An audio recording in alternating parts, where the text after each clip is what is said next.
Good evening, ladies and gentlemen. It's 7 p.m. Let me call to order the December 1st meeting of the Merrimack Planning Board. Let me remind everyone who will present to the board to remember to sign in and make sure the microphone is turned on. Let me announce also that our next meeting of the Planning Board is December 15th at 7 p.m. in this room. Jillian, is there anything for the Planning and Zoning Administrator's report? Not tonight. Not tonight. Any questions by members of the board for the staff? Yes, Mr. Chairman. I see in the Merrimack Journal that the site that was previously occupied by Fairpoint has been sold to a company of Best Global Positioning. Is it basically no change in zoning or anything? Yeah, there is no change in use as an industrial use. Thank you very much. Yep. Thank you. Mike? Just curious, driving by the old Shaws, has there been any activity on that front with regards to? We haven't seen or heard anything. Any others? Comments or questions? No? Thank you. Seeing none, let's move to item 3 on the agenda, which is the John J. Flatley Company as the applicant and owner and its continued review for consideration of final approval of an application for a site plan to construct 240 multifamily residences, clubhouse and associated parking and drainage improvements per the requirements of the Flatley mixed-use conditional use permit. The parcels are located at 645, 673, 685, 703, 707 DW Highway in the I-1 Industrial, Aquifer Conservation, and Wellhead Protection Districts. Tax map 6E, lot 3-1, 33, 34, 35, and 36. The item is continued from the June 16th, July 21st, August 18th, September 1st, September 15th, and November 3rd Planning Board meetings. And the applicant has submitted a letter requesting a continuance to our next meeting on December 15th. Is there any discussion by the board? What's the will of the board with respect to the applicant's request? Moved by Lynn without a microphone to continue the 15th. Nelson? I just wanted to speak to the... is this a motion on the floor now? Lynn made a motion. Well, It hasn't been seconded. Okay, I don't want to second that motion. Okay. Anybody interested in seconding Lynn's motion? Desiree. Okay, now Nelson would like to speak to the motion. I would, Mr. Chairman, we have delayed this so many times, over and over at 2 weeks at a time.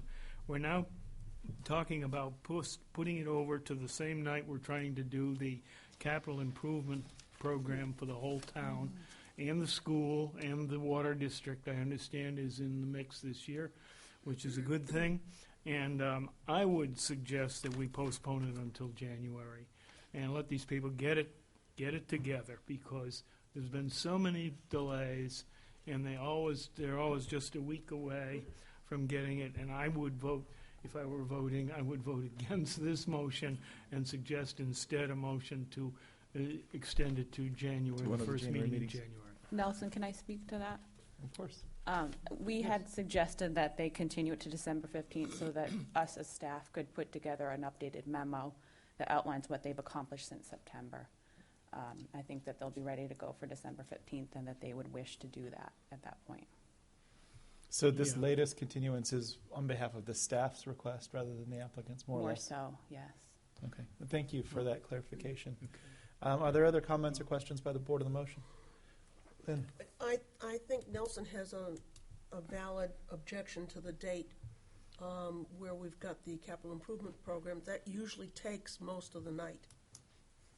And I suspect the Flatley project will take a good portion of the night as well, and we may be here well into the next day dealing with these things. I think it would be reasonable, and I'm amenable to an amendment to my motion to push it off till January. Okay. So you're interested in amending your motion. You seconded, Desiree. Are you interested in amending it with the second? Thank you. What's our January meetings look like? January 5th is the next one. I just want to say that I know that Kevin was very anxious to get onto the December 15th meeting.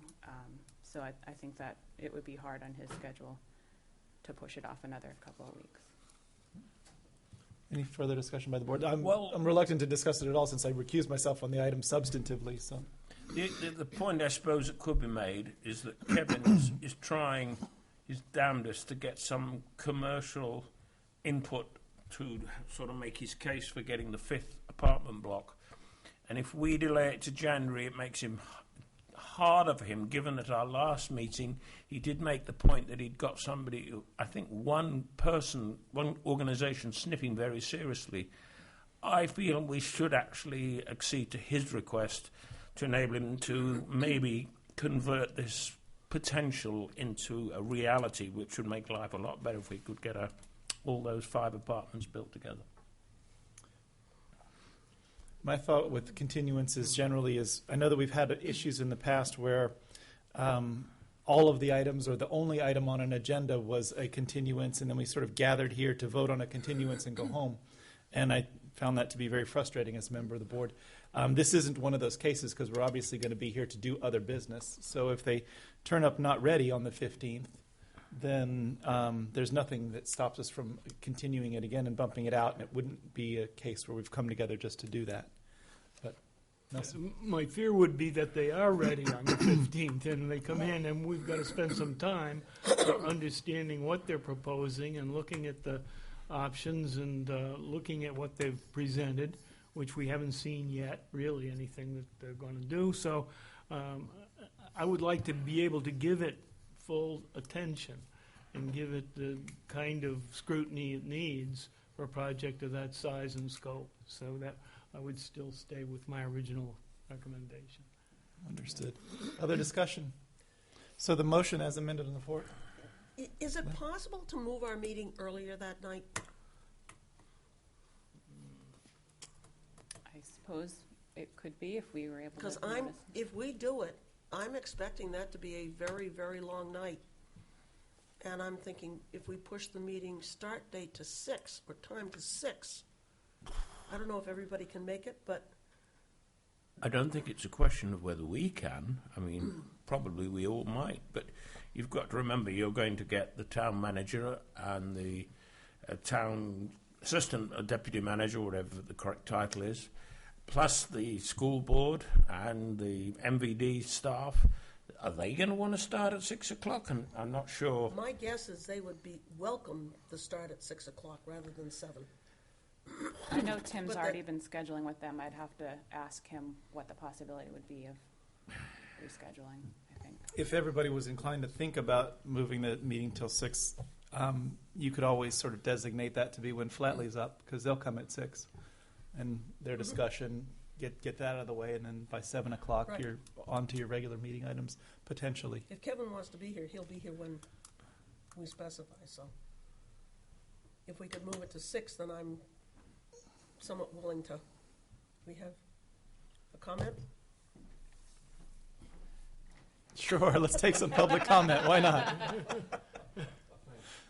May, Mr. Chairman, members of the board, for the record, my name is Chad Brannon. I'm a civil engineer with Fieldstone Land Consultants. If you may recall, we are the consultant working with the Flatley Company on this particular project. So if I could just touch on, real brief, what we've been working on over what seems to be the last few months. We have, systematically gone through the review from CLD, and I think we've addressed all of the comments. We've actually met with staff, I think, a couple times over that time period and made sure that we've addressed their concerns. We've met with MVD recently to try to get a development agreement going. So we certainly believe we're at a stage where we could have a very productive meeting with the board, and I'm sure that Mr. Walker, based on our last meeting with Jillian and the town staff, would be happy to be here at 6 o'clock if that is something that the board would be inclined to do. Thank you. Thank you, Chad. Any other comments or questions? So procedurally, if we want to aim for 6 o'clock, I think the first thing we do is manage this motion to continue these guys for the right date and right time, and then we've got to sort of agree that we're going to change our start time for the 15th as a separate action, which probably isn't a vote since it's just the chairman's call, but we can do that, but we don't sort of change the meeting time with respect to just this motion. You have a motion on the floor that's not amended yet. Yes, the motion that's on the floor is to continue to January 5th at 7 p.m. Yes. To continue to December. I That thought- was the original motion, and I said I would be amenable to an amendment if somebody wanted to make one. We didn't make one. Okay.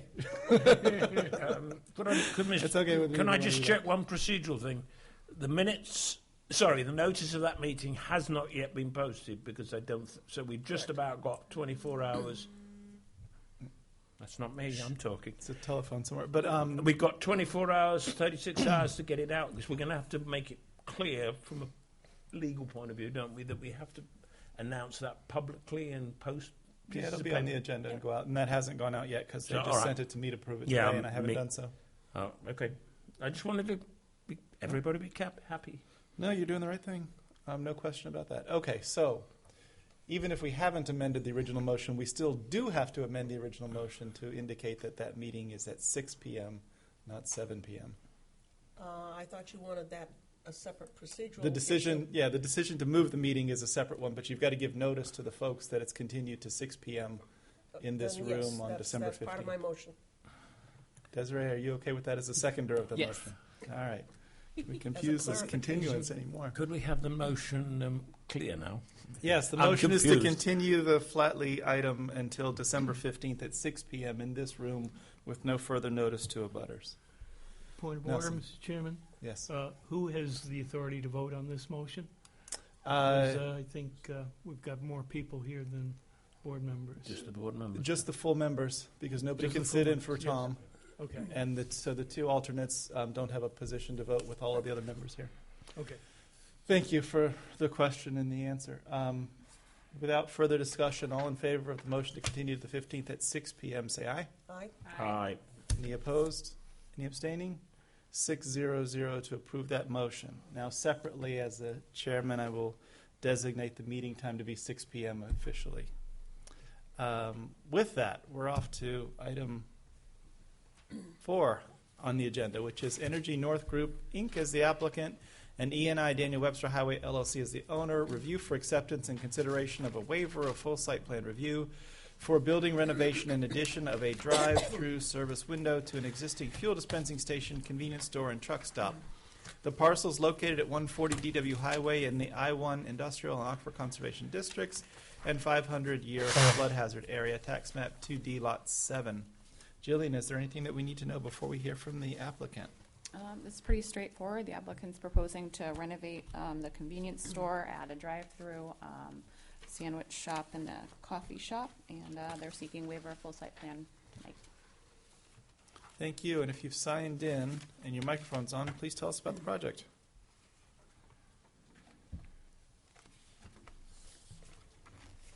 Good evening, Mr. Chairman, members of the board. For the record, Chris Tumula. I'm a civil engineer with MHF Design out of Salem, New Hampshire.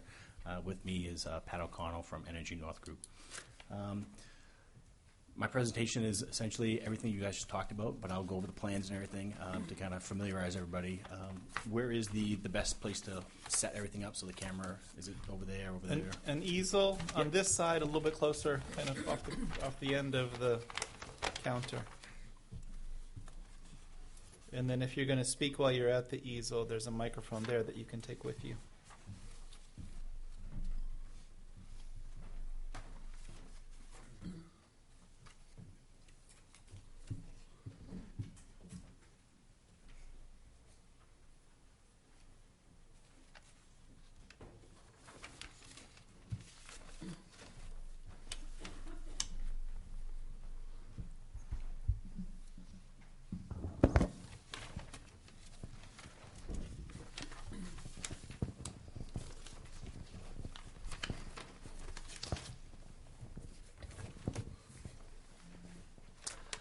So the first plan I'm going to present is the existing conditions plan, what's out there today. The existing Bonbons retail facility is located centrally in this brown shape here. We have the retail motor fueling area for the retail portion with 3 dispenser islands or 6 fueling positions. We have the diesel canopy for the tractor trailers in the rear with 4 islands and 5 diesel fueling positions. Access is on Route 3 in 2 locations, full access. There's a few parking spaces, 2, 3, and an ADA parking space in the rear, as well as 6 parking spaces at the retail fueling islands. There's some existing unstriped parking spaces along the north here, and the rest of the site is all paved and it's all trucker parking. essentially, there's about 73% of the site is impervious coverage, which is considered anything that's pavement, building, sidewalks, etc. There is water. Existing water comes through here, overhead electric to a pole in the back, and there's an on-site existing septic system in the rear that's partially under the parking lot.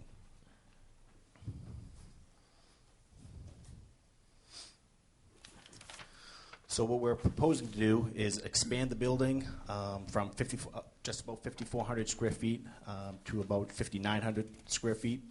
It'll encompass a new layout of the building, a donut coffee shop, as well as a sandwich shop, as well as a drive-through component on the side of the building here.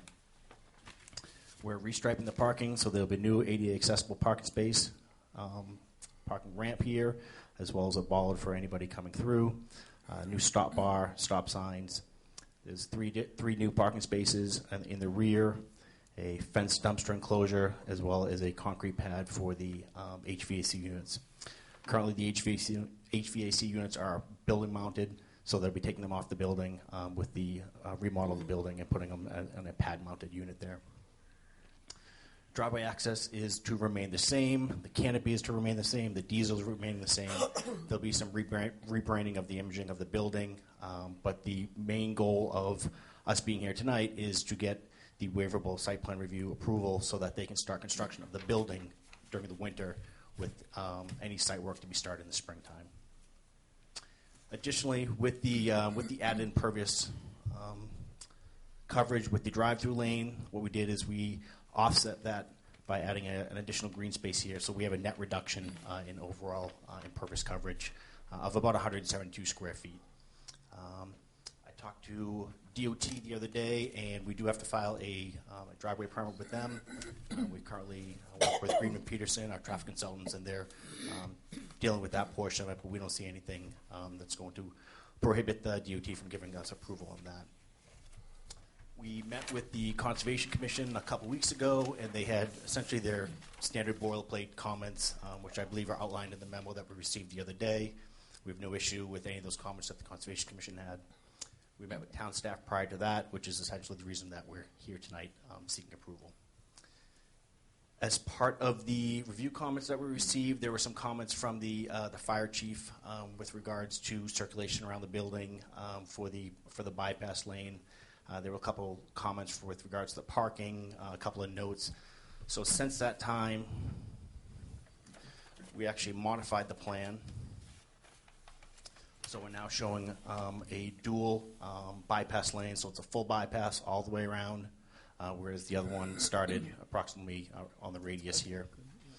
So we're now providing the full bypass lane there. We're showing some restriping of the existing parking that is there today, but just isn't striped. We're dedicating the 3 existing parking spaces here that are remaining to remain. And we add an additional note just noting that the site is serviced by on-site private septic and municipal water. Those are essentially the major components of the review letter. But since we got it in time, we just wanted to at least get those changes on the plans and present that to the board, although we already submitted the other plans previously. I was looking down when you were talking about restriping parking. So you've got the 3.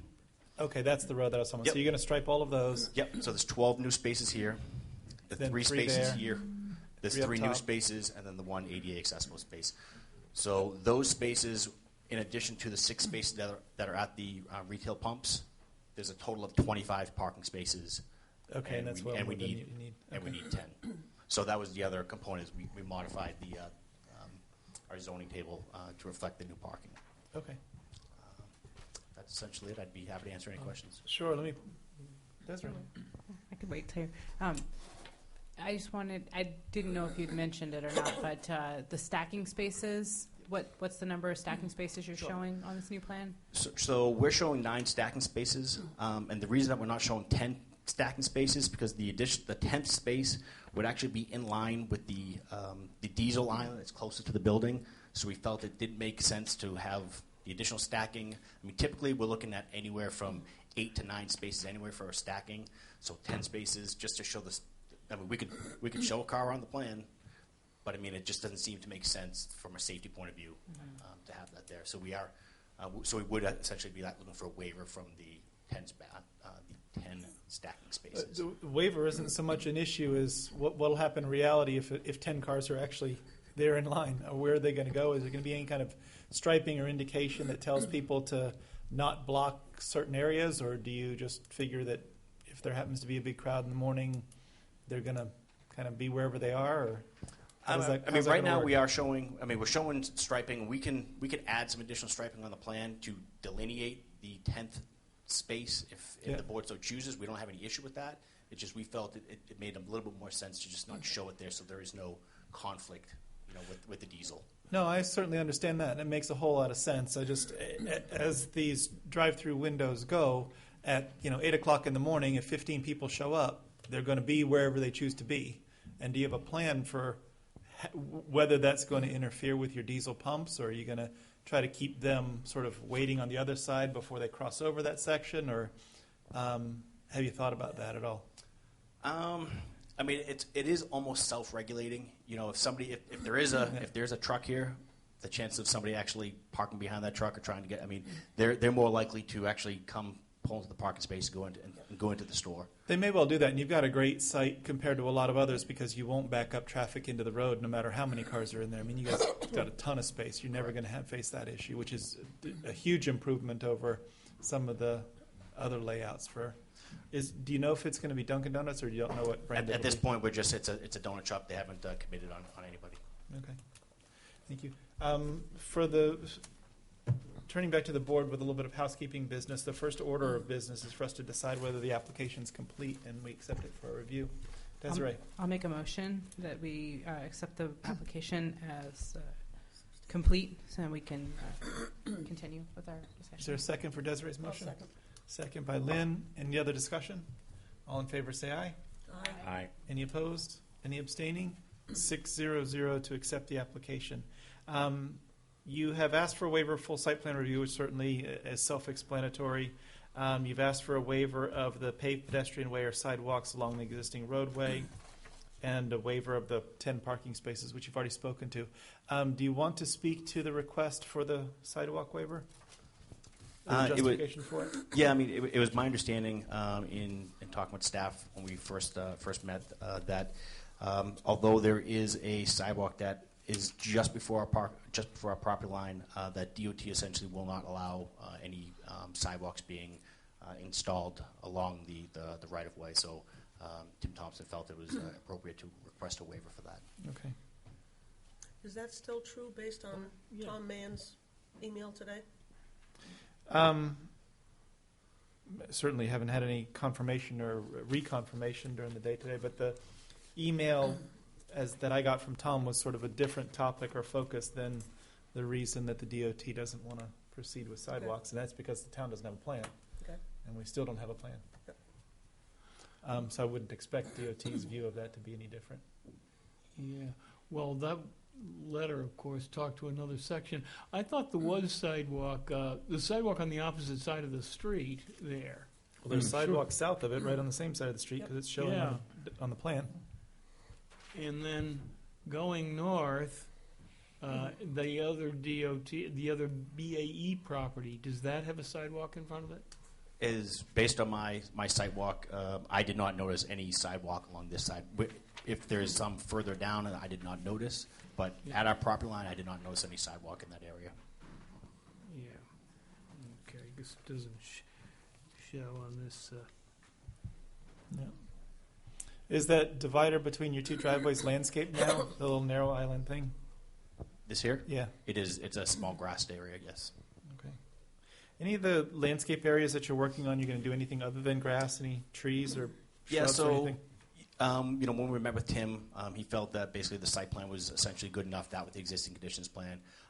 In order for them to actually go ahead and construct the exterior improvements, we will be showing some low growth landscaping in the rear here. Nothing elaborate, no large trees, just maybe some low growth junipers, some daylilies, just something to kind of spruce up this area a little bit. But the improvements in the rear, we're not really looking to do any landscaping out there. Okay. Can I just check, because I remember in depths of history, you did a one time come before this board and have approval to put a washing station in the southern easterly corner, I think it is. That I take it that I know it isn't there, so I take it that's completely gone. It is completely gone and off Thank the table. you. Absolutely. Thanks. Mike? I noticed the drive-through kind of hits the corner of the existing septic field. Are there any modifications that you're going to need to make to that, including the addition of the donut shop? Yeah. Luckily for our client, the existing septic system was actually oversized when the current footprint was actually installed. So the only thing that we may need to do, since it is going to be a donut shop type facility, we may need to replace one of the tanks to a more sort of, it's called a Presby Maze type tank, just more of a beefed up septic tank essentially, to make sure that it doesn't basically kill the septic system. But sizing of the system, it's adequate for the additional change to the building. Will you be required to put a grease trap or something like that? There is a grease trap there, Okay. and the current size of the grease trap is sufficient to handle the new loads. Gotcha. Okay, great. And again, remind me, so you said that the field was large enough, but as far as the cars driving over it, did you address that? There's the field is currently actually under the pavement as it is right now. Okay. The stacking of the cars, they're just clipping a small corner there, but it's already paved, so that there shouldn't be any issue with that at all. Mike, if it makes you feel happy, on Sunday when I checked the site, there were a large number of very much larger vehicles standing on that area. So if it was going to collapse under a few cars, it would have gone long ago. Well, that's good. All right. That's fairly common to put them under parking lots if they can generate. Follow up with one more? Go ahead, yes, please. And just with regard to the building itself, the changes are just a simple addition, or are we changing the whole look of the building and that sort of thing? Yeah, the look of the building is changing slightly. I do have. Sure you do.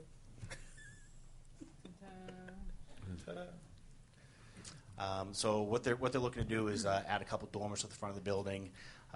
They're extending the back of the building, so there's a more of a shed dormer in the back here. They're taking the HVAC units off and putting it in the back there. So they're trying to really spruce up the look of the building. Nothing crazy, no crazy new colors. They're still, and as you know, there's actually still working on their rebranding of the facility and the company itself. In any of the changes here, have you incorporated the provisions that we have in our architectural requirements and that sort of thing? Have those been addressed? We actually do have our architect here tonight. He can answer any of those questions if the board so chooses. Great. Yeah. John, how are you? Yeah, we've addressed all of it. We've met with staff. Yeah. Grab a microphone and introduce yourself, and then answer. And then talk.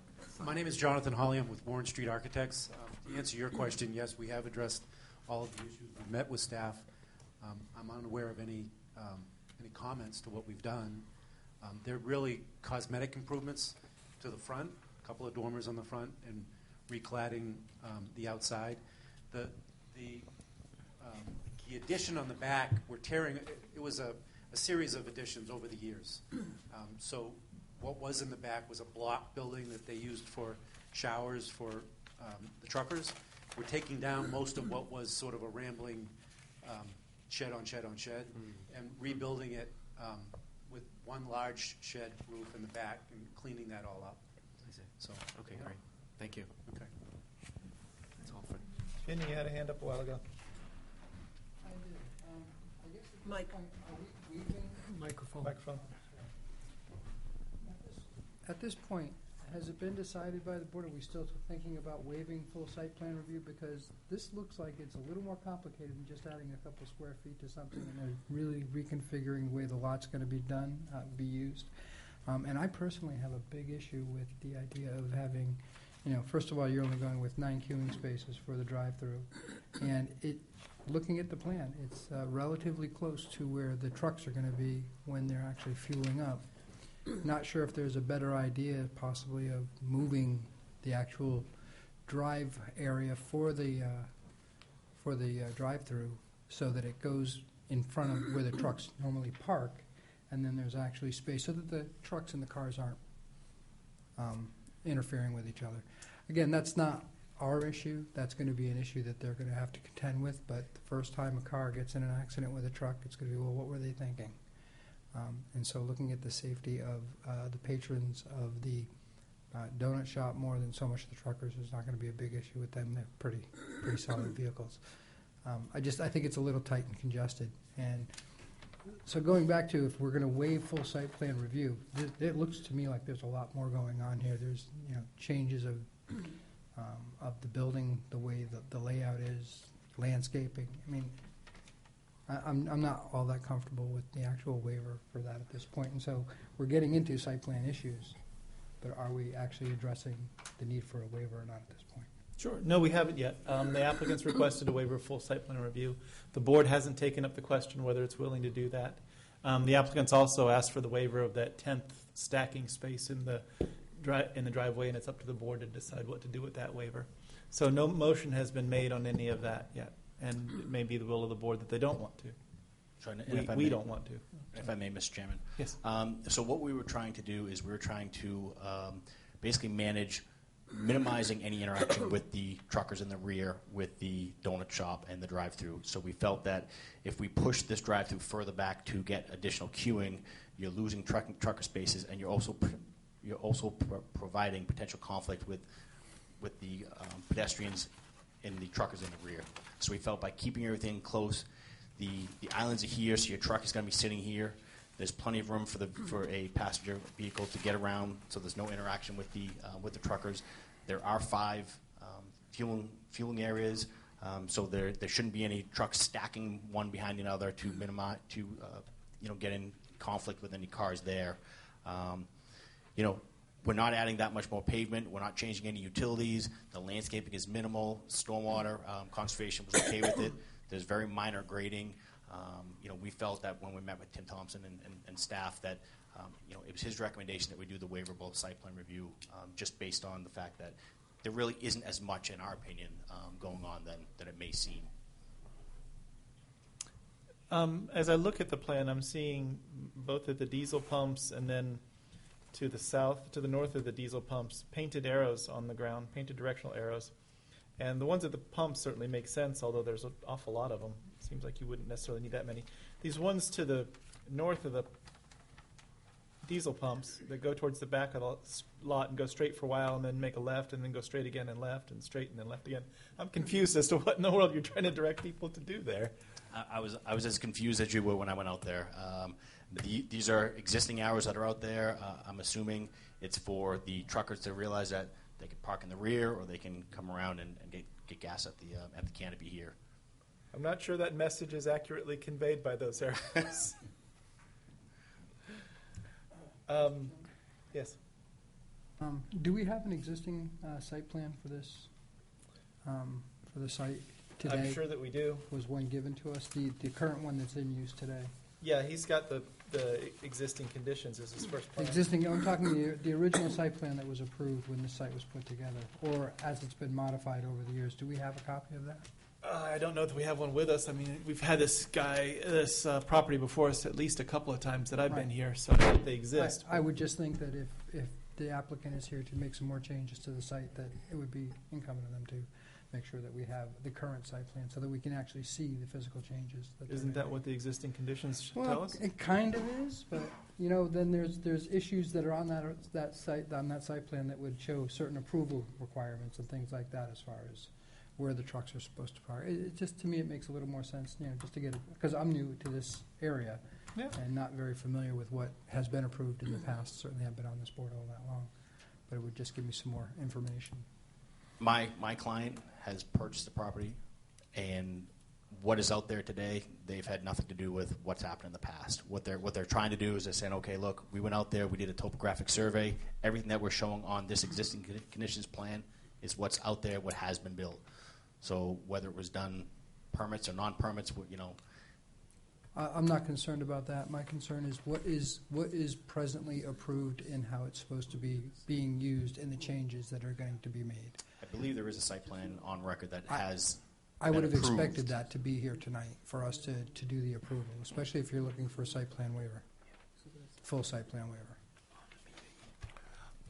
If I could make a comment, is that when they came before us, I would say 5-6 years ago, for the truck washing station, which was going in the southeast corner, there was that was effectively the site plan that we've still got today. I mean, I didn't double check it because I could have piled through the filing cabinet, but that existing site plan is exactly what I recall from when we first looked at this in, I would say, about 2010, 2011.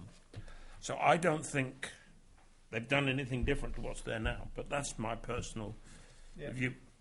I'm comfortable with what the applicant's proposed to us, because if he gets approved, ultimately, this is what he's going to be allowed to do, regardless of what he used to be allowed to do. This is what he's proposed that he wants to be able to do and go forward. So. And if the board so chooses, we can provide the town an as-built of what's been done. If one is or is not required, we can provide the town an as-built. Just for clarity, we purchased the property in 2008, and the truck wash, as you said, they came, I think it was 2010. And we haven't changed anything since that period of time. I mean, the truck wash obviously went in for a couple of years and then left. But everything on the site has been existing. We're trying to make the site better. We're trying to bring the site together inside. Today we do have food service, so we're going to add coffee, but we have coffee there today. We don't expect that drive-through to be very, very busy. It's not probably going to be a Dunkin' Donuts because there's Dunkin's on both sides of us, so I don't think we can get Dunkin's. So our plan is to go out to market to see who we can get.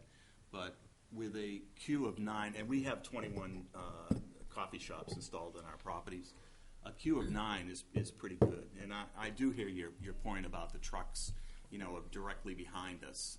But I think that we've thought through the plan, and I think there's a good contiguous way of the traffic moving on the site. Sure. Well, I think we can talk about that a little bit. I think what Mr. Russo was getting at is that theoretically there could be an approval in the file somewhere that let you put a Burger King in the back there. There isn't one, but let's suppose there was. If we weren't aware of that and we gave you another approval, some applicant might come forward and say, I want to build both, because this one's from 1971 and I'm going to do that, and this one's the new one.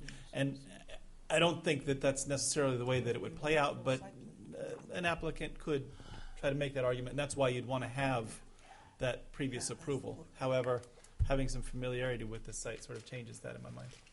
But surely, Mr. Chairman, am I not right in saying that if they'd had an approval but it hadn't been consummated, if I can use that term, it's actually fallen by the wayside because it's, I think, the 2 years or the 5 years, and I can't remember which it is, has gone by the board and they've therefore lost it. That's a subdivision concept for site plans. Once they've met their conditions of approval and they get plans signed, they're good. It's my understanding that the truck wash plan condition of approval has expired, so that's no longer on the table. But they've never met the conditions of approval. Right, to get they that never one met the signed, conditions, so that's no longer on the table. So it wouldn't be applicable anyway. No, absolutely correct. So, with all of that said, I guess the first bit of business for the board to decide is what to do with the request for site plan review waiver, full site plan review waiver. Mr. Chairman, I make a motion that we, in fact, in one move, grant all 3 waivers that are listed on the memo from Mr. Robert Price, page 2. Mr. Price's memo of the 25th of November, saying that all 3, that's the waiver of site plan, the waiver recovering a paved pedestrian way, and the waiver for cutting the stacking spaces from 10 to 9, on the basis that specific circumstances relative to the site plan and the conditions of the land in such site plan indicate that these waivers will carry out the spirit and intent of the regulations. Is there a second for Alistair's motion? Mike seconds it. Any discussion? Lynn? I have a question on the sidewalks. There are sidewalks on this side of the road, both north and south of this property, that connect to the property.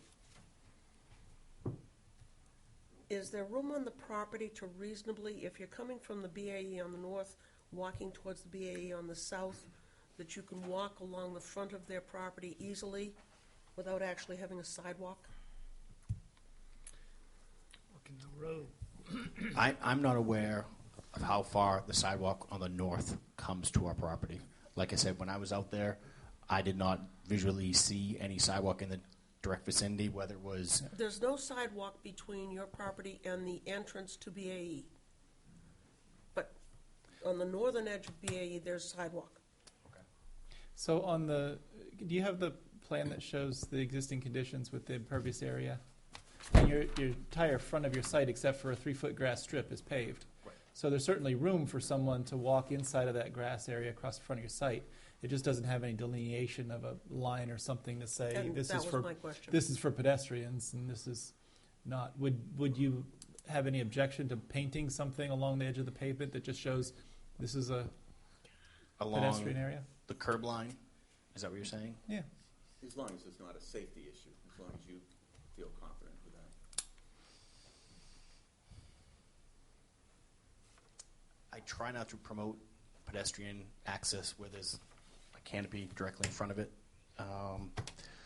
So I would be hard pressed to say it would be a good idea to have, a striped area, with the canopy. I mean, from a parked out practical there. standpoint, if pedestrians are walking by, they're already there.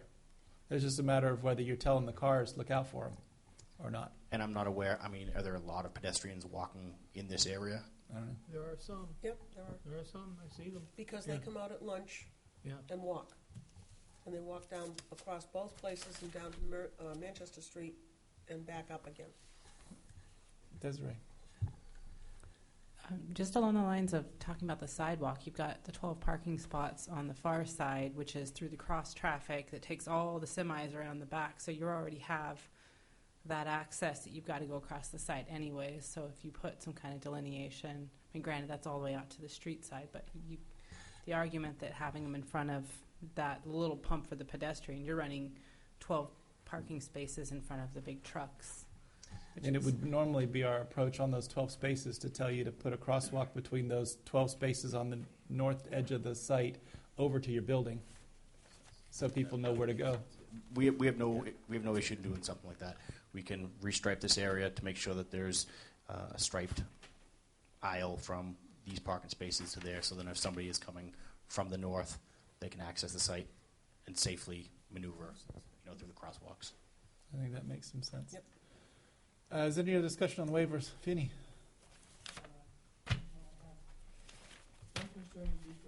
Mike? I could have used this. One of these would be the third waiver, and that is whether or not that should be lumped into all of these, especially if there's going to be a lot of discussion on how this site is arranged and how the queuing for the drive-through, that may alter or may change. It would seem to me that it would make more sense to kind of hold that waiver out and let the board have the discussion and just keep that one free, as opposed to waiving it and just granting, just saying, oh, well, they only need 9 spaces. I'm not certain that's necessary. I'm not certain that the way the traffic is flowing is through this site is appropriate.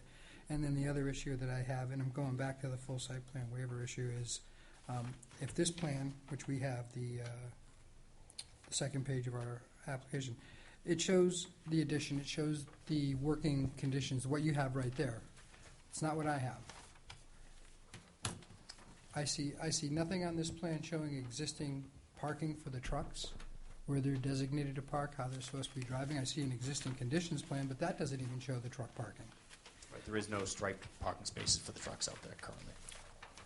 I got that, but this is a new plan, some sort of designation, some improvements to the site as far as delineating where people are supposed to go in order to prevent confusion on the site when you have a lot of vehicular traffic.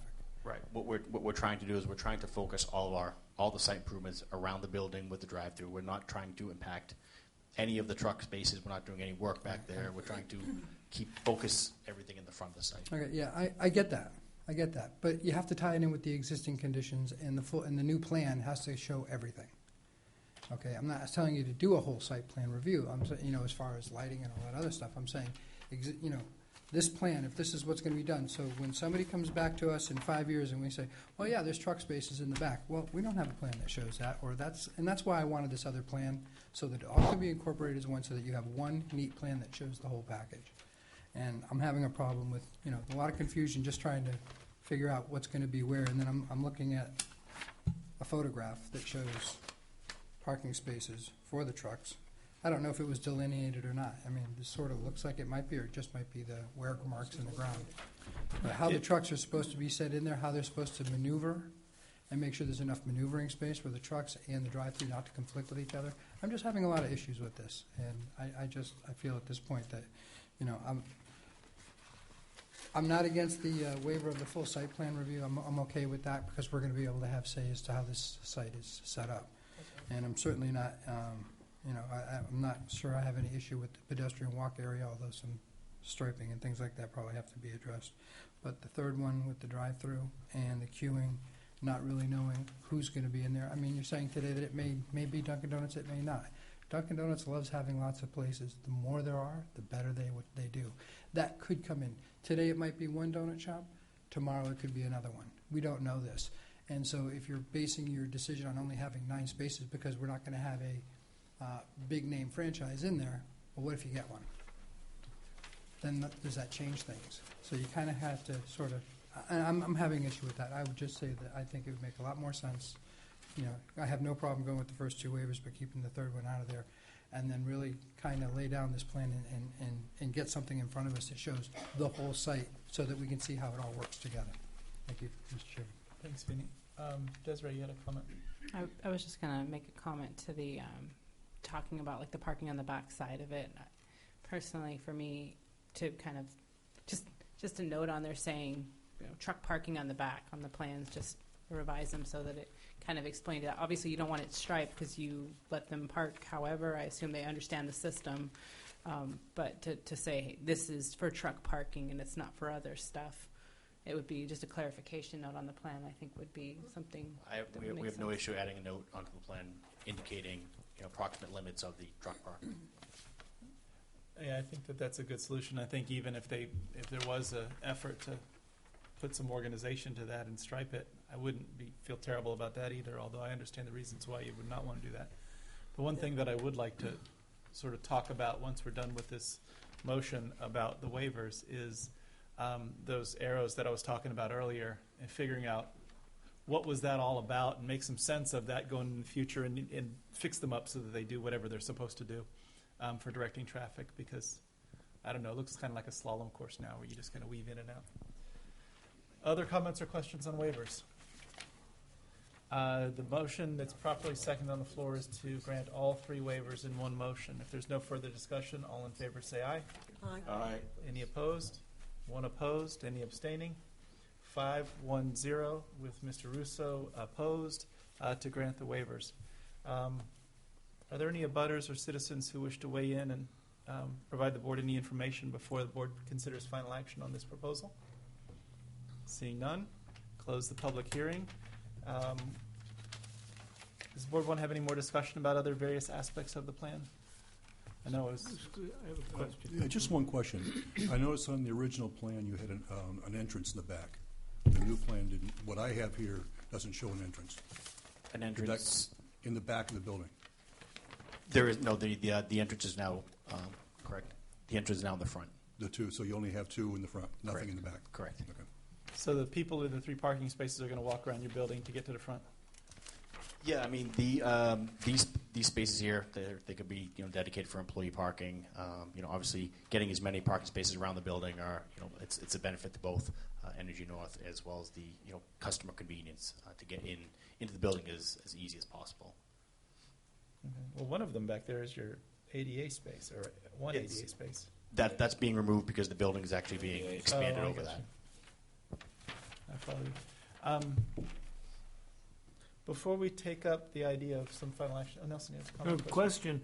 I had a question on the bituminous concrete bump and speed bump that's located back there in the backyard. I think that was once part of the car wash, but you're not removing that. It's still staying. We can remove that if the board would like. It's there. Again, we're trying to minimize how much we're doing in the back, trying to focus everything on the front. We can certainly remove that. It isn't in a very strong situation, Mr. Disco, because in fact the trucks back, well, at least on Sunday, the trucks were backed. Effectively, they pushed the trailer over the speed bump. They were parked north-south, so that area was full of trucks or trailers with attached to the tractor units, or in some cases not even attached to the tractor units. the bituminous bumper is not really very much of it's left.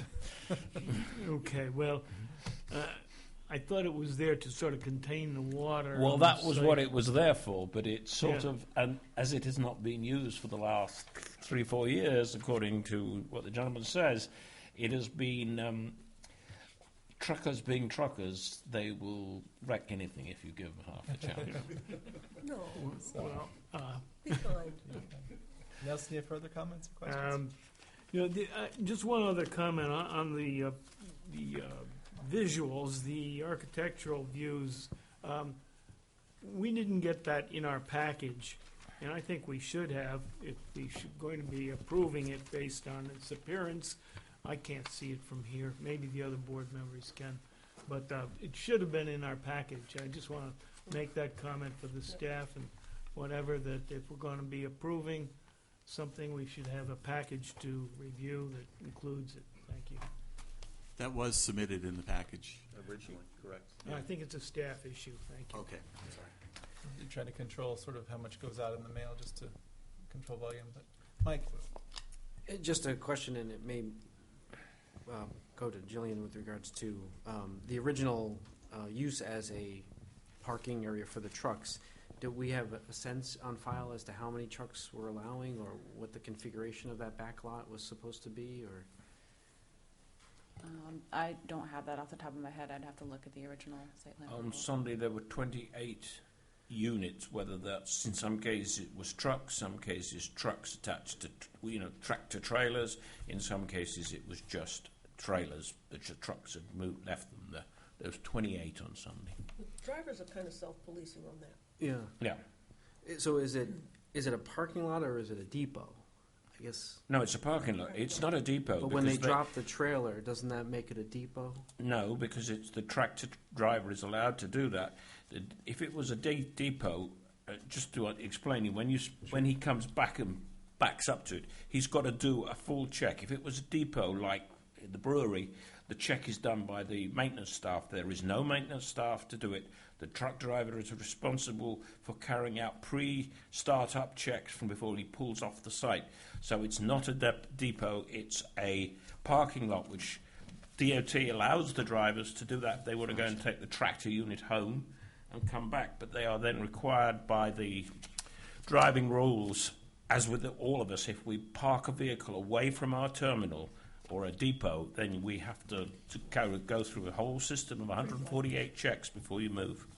I understand that. I guess I don't. I did not before you said that understand sort of how the trucking bit worked. But what I was wondering what happened, and I think what Mike was getting at, is whether Bob drops his trailer off there, and then Alistair comes by later with his truck and picks it up and finishes the trip with it. No, it is not a swapping truck. As I understand it, it's not a swap where you swap tractor-trailer units. It's not like they're coming in with a long-distance trucker and then the short-haul guy pulls it round. As far as I understand, it's a truck stop for truckers. The fact that the trucker happens to be close to his home, Takes it out. and the one who brings it in is going to take it out again. And It's there's not no a transfer station. There's It's no not long-term long-term do not storage allow of a them to leave. trailer. That's all I wanted to ask. Sorry, I I didn't was want to know trying how to- many bolts it takes to unbolt the trailer, but I appreciate I that. was trying to explain to you the difference between a terminal 16, and a thank you. swap For the truck record, stop. 60. You guys are goofy.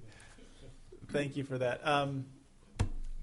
I don't think that there's ever been in the previous site plans that we've looked at any indication that it was designated for 27 trucks or 35 trucks or any particular number. I think that they've gotten basically all the pavement they can get, and they can fit all the trucks on it that they can squeeze in there. And at least that's the way that the site has operated before in the past. I do want to sort of summarize the things that we've discussed tonight that the applicant has agreed to do, which need to be added to the plan or updated. And the plans that I have are not the ones that you showed today with the additional parking, but to indicate in the back with a note on the plan that that area is designated for truck parking, to do something about that funny set of arrows going up the north side of the property, to get a walkway from your 12 spaces back to your building. What other items did we talk about today that we wanted to see them do and add going forward? Did we decide we wanted striping on the front? Striping along the whole front of the way for a walkway. I'm certainly happy to have that if the applicant's willing to do that.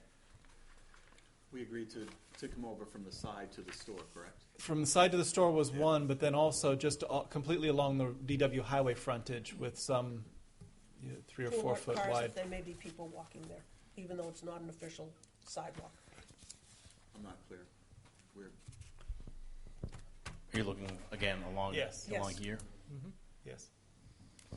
again, I refer to Chris whether or not that becomes a safety issue. That's the only thing I'm be concerned about. Mm-hmm.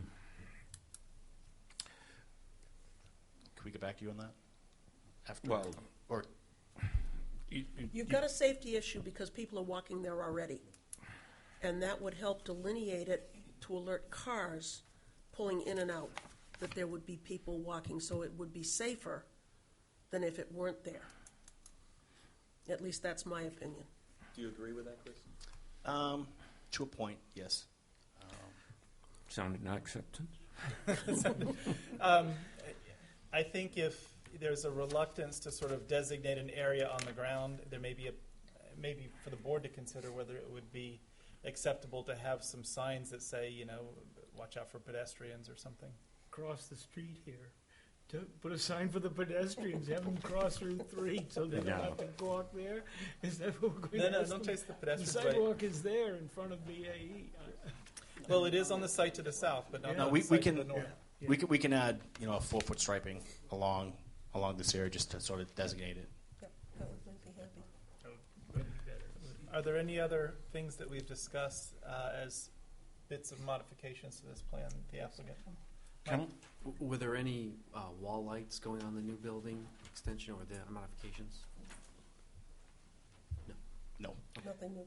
Can one also confirm that you have in fact read Robert Price's memo of the 25th, 2015, and you accept all the conditions that were listed in there?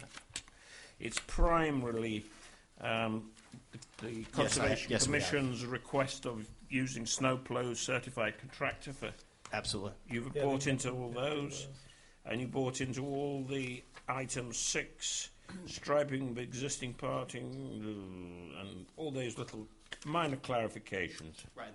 That's what we tried to convey with this All new right. plan that the board does not have. I'm just dotting I's and crossing T's. Absolutely. Other comments or questions on things that the applicant should add to his plan based on our discussion? If there's no more discussion or items that we'd want to have as notes, I'm sorry, Vinny, I saw your hand go up. That plan that we have up there, sir, do we have a copy of that? No. We don't. No. He's just shown that tonight for the first time because he's responding to the fire department's request for a double bypass lane. Which is, if you like, Robert Price's comments, which says respond to comments from the fire department. We felt it made more sense to I'm provide a plan rather than tell you that we're going to provide a plan. Yeah. It's the same plan. We've actually put a revision date of 11/30, and then we'll obviously provide the town with the revised. And in fact, Robert Price's memo actually specifically, he got a hint from the fire department what the hell they were going to want. Mr. Chairman, I make a motion we grant final approval on this project. Is there a second for Alistair's motion? I'll second, subject to all the, Yes, subject to all the Commentary that we've done. conditions and the memo and everything else. And the other conditions discussed, seconded by Lynn. I would offer for the discussion for Mr. Russo's benefit that it's not uncommon for us to have a plan here where we've asked the applicant to do a whole bunch of things in order for him to get his signature, and then the staff verifies that he does it. So. I understand that, Mr. Chairman, but again, he's presenting a plan up there that I haven't seen. I can hardly see it from here and trying to make decisions based on, what's being done and what's being said at this point. I think it's a little premature to actually grant final approval at this, because we don't have a completed plan. We have kind of sketches of this and that. Well, that was It's the only po- my opinion. That was the point that I was trying to make, though, is that we very frequently don't have the final plan. In other words, if he hadn't have brought that there tonight, he still would have had to change it to make the double lane. He would have presented that to the staff. The staff would have checked whether it checked it off, and then the secretary and I would review that had taken place before we signed off on the plan. But as the planning board, we very frequently say, add some trees over here, or put this note on the plan, or paint these stripes, and they don't show up in a plan that comes before the whole board. But staff I handles. do understand that may be different than what you're used to. And also, for Mr. Russo's references, there are a whole history of the site on the existing conditions, 6 things that have appear to be the history of what's already been approved over time. From the original plan, that somewhere in about the 90s somewhere, so and so on, and the renovations for the showers in 96, and then the grading and drainage in 96, and something else for Draper Engineering in 1990. So there is a bit of a history on the corner of the top corner of the plat, the original plans, giving us some idea of what has happened. Mr. Chairman, again, not what I've been privy to. Okay, I understand. I'm kind of going at this blind, kind of used to a certain process, and again, if this is how Merrimack works it, and they work with staff in that fashion, that's fine. Just not what I'm accustomed to. We're used to seeing a final plan presented, given to us, so that we can actually go through and say, okay, these are what we agreed to. Now give us a final plan, and then we move forward. But that's perfectly fine. I mean, again, kind of just getting used to the new. I appreciate that, and I appreciate your comments. I also don't want to discourage them, because you may have a way of doing things that's better than what we have, and just because we've done it a way doesn't mean it's the right way or the only way. So please don't let any of my responses to your comments shy you away from firing away when you got one. So, with that, there's a motion properly seconded on the floor to grant conditional final approval subject to all the conditions in the staff's memo and all the conditions discussed here tonight. Is there any further discussion on that? All in favor, say aye. Aye. Any opposed? One opposed. Any abstaining? 5-1-0 with Mr. Russo opposed to grant conditional final approval. Thank you very much. Thank you for your presentation. Thank you so much. With that, item number 5 on our agenda is Chad E. Brannon, P.E. of Fieldstone Land Consultants, PLLC, for Brett W. Vaughn Revocable Trust as the applicant and owner. And this is a pre-submission hearing for a conceptual subdivision of 12 residential lots located at 123 Wilson Hill Road in the R1 Residential District, tax map 4A, lot 23. Jillian, is there anything that we need to know before we hear from the applicant? Yes, or the just applicant's engineer? one correction. It's actually 17 lots. It's a cluster subdivision proposal. The applicant was before you in May 2015 for a 12-lot conventional subdivision, which is where that language came from. But the proposal before you today is actually for 17 lots in a cluster subdivision style. So I'll let Chad explain all that. Thank you, Jillian. And Chad, before you begin, I just want to say, for the benefit of the members of the community that are here, I want to highlight the concept of a pre-submission hearing and discuss that the applicant's here with an idea. This isn't final approval, and he's not asking the board to make any decisions. It's just for general discussion purposes. So any of the things that you see and your input will be provided to the applicant, and this may change and be reshaped, or the applicant may go home with his tail between his legs and decide never to come back again, or who knows what. But tonight is not the final bit of anything for this. It's just a bit of discussion along the way. And with that, Chad, please introduce yourself again for the record and tell us what's before us. Sure. Good evening, Mr. Chairman, members of the board. For the record, my name is Chad Brannon, civil engineer with Fieldstone Land Consultants. Our office is located at 206 Elm Street in Milford. And with me tonight is Brett Vaughn. We are before you this evening to review a proposal to subdivide tax map parcels 4A-23 and 5A-1. Parcel 4A-23 is situated on the north side of Wilson Hill Road, has a physical address of 123 Wilson Hill Road, is currently occupied by residential residents with associated site improvements, and consists of 59.1 acres of land. Parcel 5A1 is located off South Greater Road, is undeveloped and presently wooded, and consists of 15.4 acres of land. Together, the parcels total approximately 74.5 acres, and zoning for the properties is residential 1, R1 with severe soils, which requires 250 feet of frontage, 300-foot lot depths, 100,000 square feet of contiguous upland area, or 2.3 acres. The topography of the site generally slopes from north to south towards Wilson Hill Road, with the eastern section of the property sloping towards South Greater Road. The site is currently serviced by overhead electric, telephone cable, and a well and septic on site for the current residents. Over the last year, we have been working with Mr. Vaughn on development options for this property. When we initially started evaluating the property, we were contemplating a 12-lot conventional subdivision off of Wilson Hill Road that would consist of actually 13 lots, 12 new lots, and then one lot which would house the existing residence. We actually did present this plan to the board back in May of this year, and since our meeting in May, we have also evaluated development options off from South Greater Road, especially when Mr. Vaughn went under contract with the owner of tax map parcel 5A-1. Parcel 5A1 is, just for clarity, is The rectangle at the top.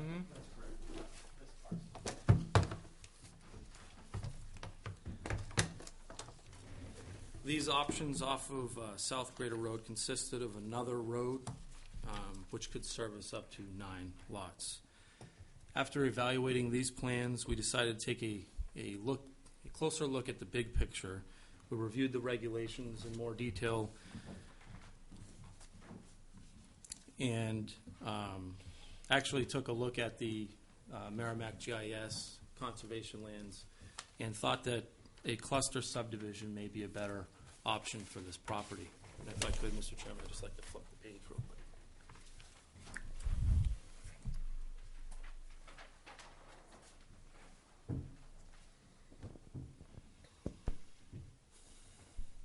Taking a look at this plan here, the subject parcels 4A23 is this larger piece here. This would be Wilson Hill Road, South Greater Road. 5A1 is here. The parcels highlighted in orange are actually parcels that the town, I believe, has just gone into agreement on purchasing. When we were before the Conservation Commission, they actually took a vote to purchase those parcels. So those are conservation lands. And then the green tracks are all parcels that are currently in conservation. So when you take a look at this particular property, and then certainly the addition of 5A-1, when we looked at the big picture, it certainly seemed to make sense that we at least evaluate the potentials for a cluster subdivision in this location.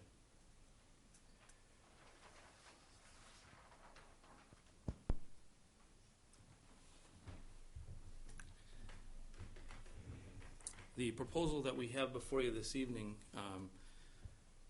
consists of 16 new lots and one lot that would house the existing residence at 123 Wilson Hill Road. The proposal would require the construction of a 1,550-foot cul-de-sac road with associated improvements. It is our opinion that a cluster subdivision would be a mutual beneficial option for this site for a number of factors. A cluster development would result in less land alteration over a conventional subdivision, would allow for the subdivision to be accessed off Wilson Hill Road, which would eliminate any needs for upgrading South Greater Road, and would reduce infrastructure and future maintenance requirements. And most importantly, would provide a large contiguous and connectivity between conservation lands to the north of the property. As the board may know, conservation subdivisions are not allowed in the R1 zone. Requirements for a conservation subdivision consists of cluster. Thank you very much. Cluster subdivision is that it be a minimum of 15 acres, which we satisfy, have municipal sewer and water, which is not currently available in this location. Since the proposed cluster subdivision in this particular for this particular proposal consists of large lots. The lots range from 1.5 to 2 acres in size. They exceed the state standards for soils based on lot sizing and are able to support conventional septic systems. We believe that this proposal in this project is reasonable for all of those facets. I think another key factor to this evaluation is that we are proposing a very reasonable density for a cluster subdivision. 17 lots over 74.5 acres results in a 4.4 acre per lot density, which is nowhere near the 40,000 square foot per unit density that is stipulated within the cluster subdivision ordinance. Since this proposal will require zoning relief, we thought it would make sense to meet with the Conservation Commission and come back before this board before submitting our variance application to the Zoning Board of Adjustment. We did meet with the Conservation Commission on October 10th, and the Commission issued a letter preferring a cluster development in this area as long as the project meets or exceeds the town cluster regulations, has sufficient water supply, which was also a concern that was raised when we were back before this board in May, has adequate soils and will allow for normally permittable or permitted septic systems, has adequate stormwater management, and they also had a request in regards to the ownership of the open space land for the cluster subdivision. Most of the concerns raised by the Commission resulted from their review of the Planning Board minutes from our May meeting, where some abutting property owners voiced concerns relative to water supply, soils, and stormwater issues.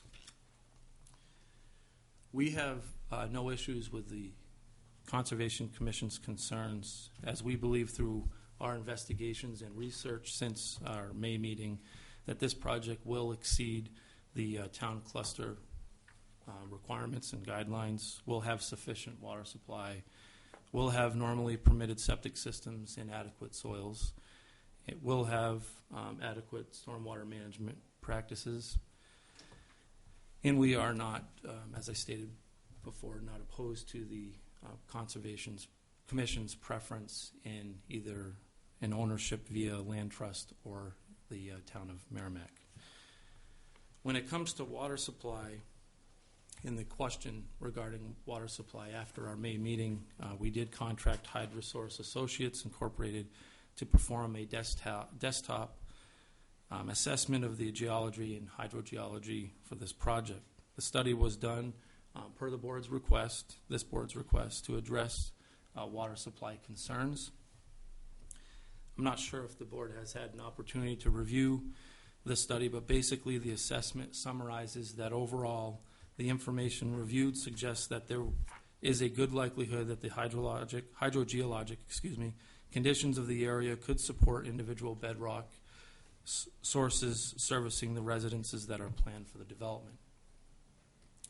Also, since the May meeting, we did contact many well drilling companies, one of which was Skillings and Sons, who has a lot of experience in the area. And we were told that they have never had a problem providing water in this state. They've always found water on lots in the state of New Hampshire. I haven't asked them, what states they've had issues, but I do know that specifically they have had no issues. Certainly there is a monetary component that comes to that, depending on the lot, the depth and the requirements that may be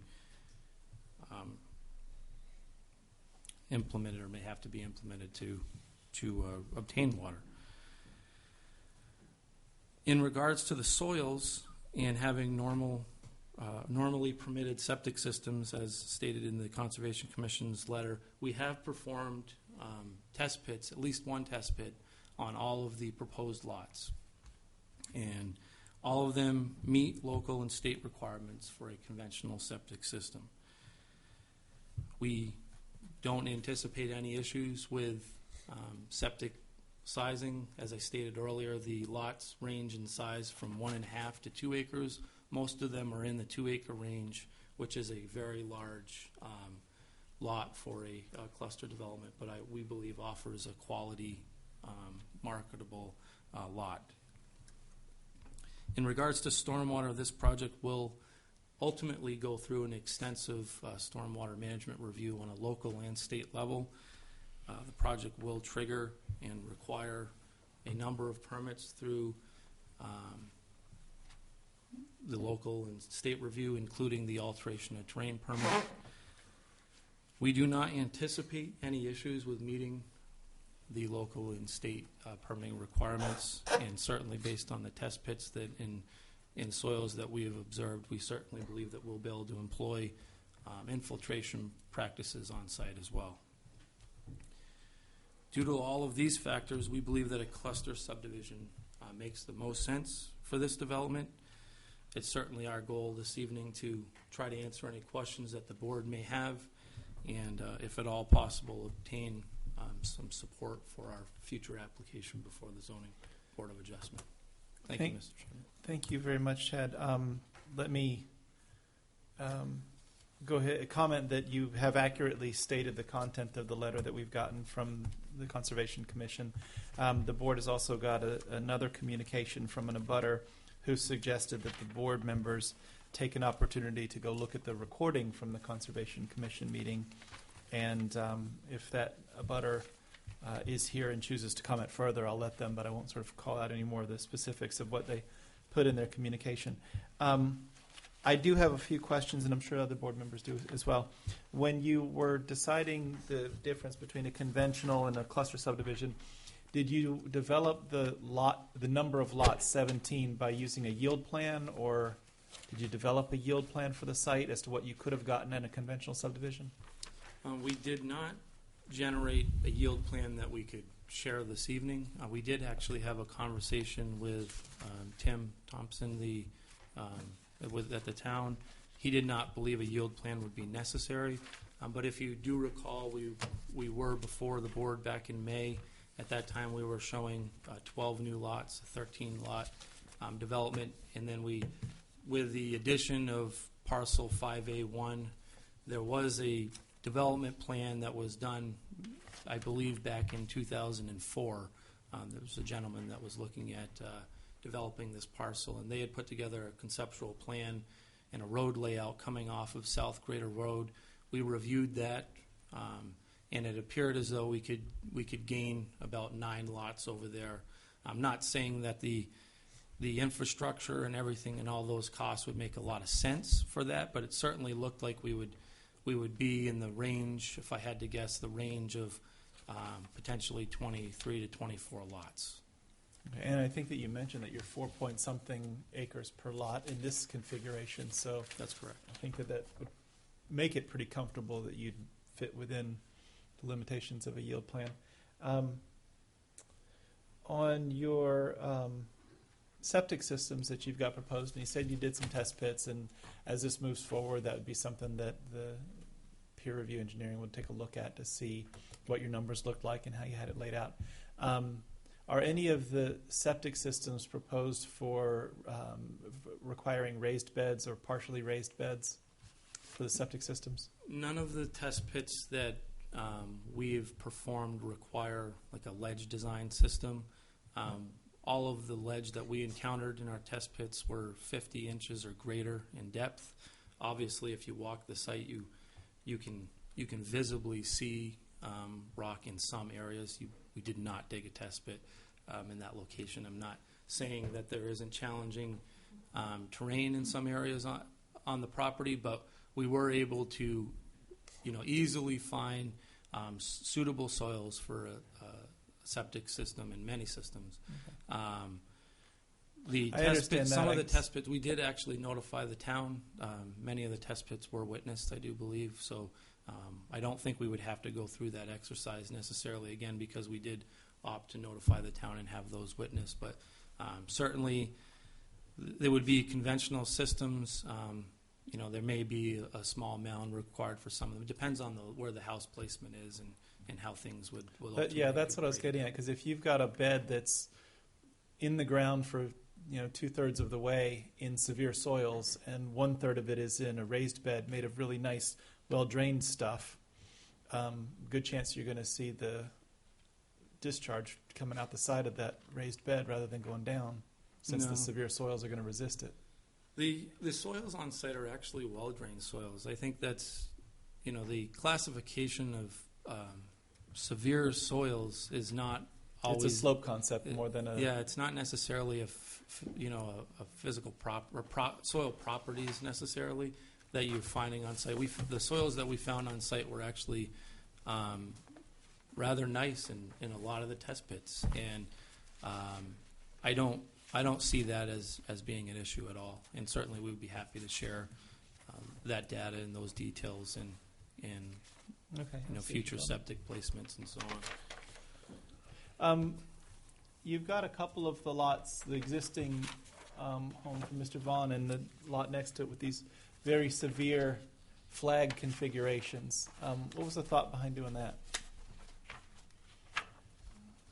Well, one of those lots is Mr. Vaughn's lot, which he's looking to try to put at least 5 acres with his home. It's a very large house. He's got a nice barn. It just makes sense that that particular property have a larger piece of acreage. And then lot 3, there's a kind of a nice level area on that parcel that we would like to place a house, which is kind of down in the southeast corner, if you will. That's the reason, I guess, for the configuration there. We were really trying to target what we would consider, nice a nice buildable area that he's actually kind of prepped over the years, through the course of cleaning up the woods and so on. What's the roadway width for those 2 flags? Well, it would meet any required common driveway standards. Currently, the driveway that services Mr. Vaughn's house is paved, and it's about 20 feet in width, so it's certainly You're going to need a variance just for the frontage, though, right? We would not, under the cluster regulations, because there's no requirement for frontage. So, but you're saying that those are basically driveway width, 20-odd feet?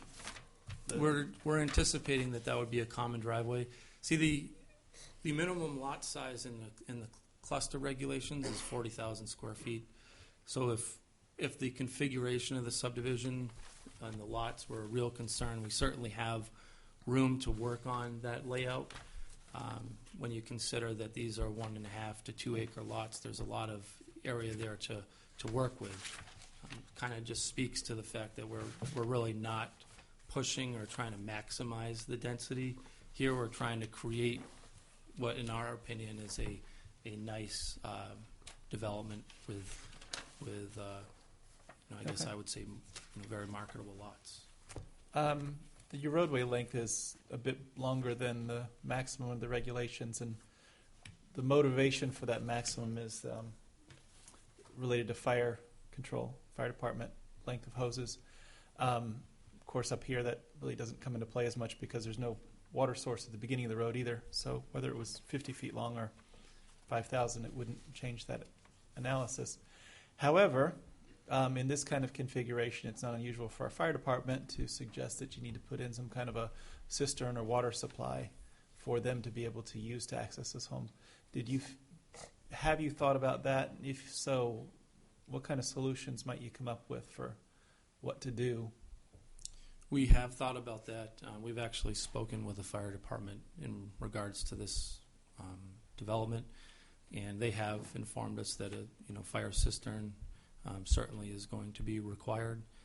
So we would anticipate that that'll be part of our plan if as we move forward here. We're not requesting any additional waivers from the plan that we presented to the board back in May. The board was very upfront and forward, and at our meeting in May that they would take the recommendations from DPW and fire into consideration, and that these waivers have, or this particular waiver has been granted in the past as long as provisions are in place to address their concerns. After our meeting in May, I think is when we did meet with DPW, and we met with the fire department and did review the plan. Ultimately,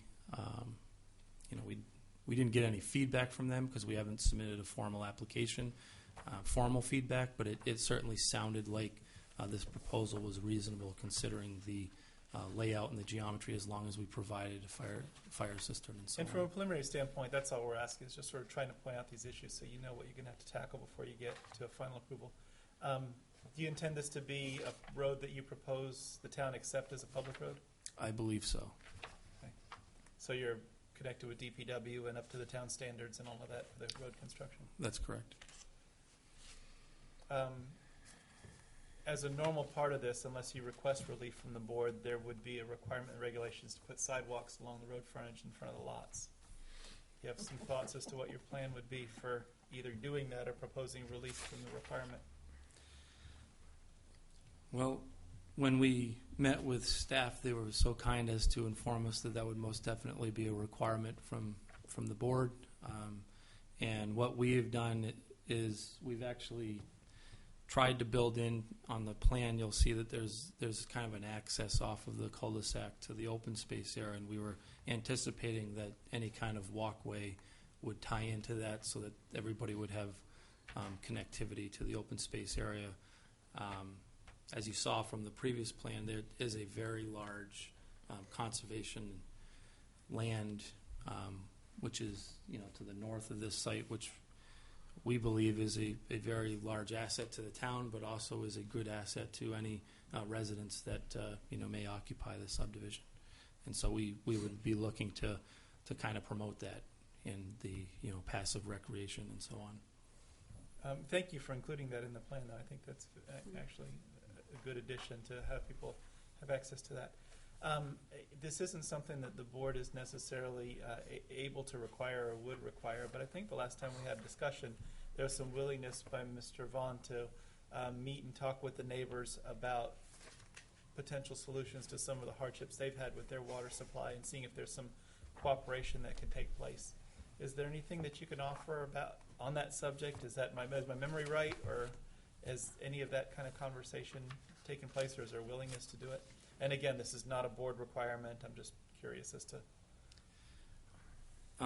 I can't say for sure whether that's happened. I know from my experience, Mr. Vaughn is a very approachable person, and certainly I'm sure he would entertain any feedback and suggestions that the abutter, any concerned abutters may have. What we did do after the meeting is we contacted a company, HydroSource, and spoke with them about what could be done to take a look at the site and try to determine whether there would be adequate water supply in their opinion. And we did take that avenue. That seemed to be a very clear concern from this board, and in fact, I think in review of the minutes, I believe Mr. Disco came right out and said it was going to be a requirement. So we felt that was an very important piece to try to address right off the bat, and certainly it's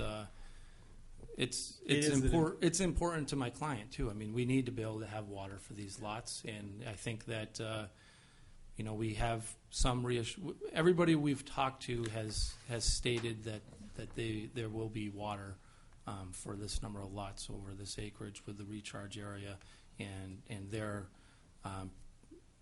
analysis with the materials that they have. So we feel comfortable with that.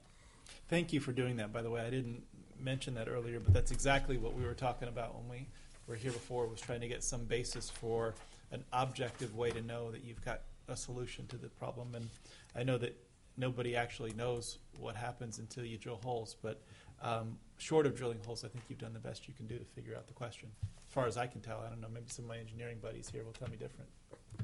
With that, let's let everybody else have a turn here. I've been kind of dominating the conversation for a bit. Other comments or questions by members of the board? Nelson? A couple of things. You talked about access to the conservation land. That was the last thing you talked about, so it's fresh in my mind. Is that to be a public access that would be open to the public, persons other than living in there? Or is this an association kind of thing, or are you talking about private ownership of these lots? And if so, then I guess it would become public automatically. But I was just wondering what that access would mean to neighbors, to the people living there. I think the interest it's certainly open to some extent for discussion, but the interest here would be to not have any homeowners association, and that kind of plays to the Conservation Commission's request for ownership, that a third party take owner of the open space land. Yeah.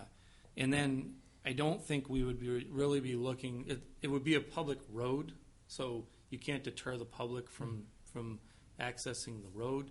But our preference would be for the public to utilize South Greater Road for access to the open space land, as you're certainly accessing a much larger area of the open space from that location, and you wouldn't be impacting, what we would hope to be kind of its own community within this development.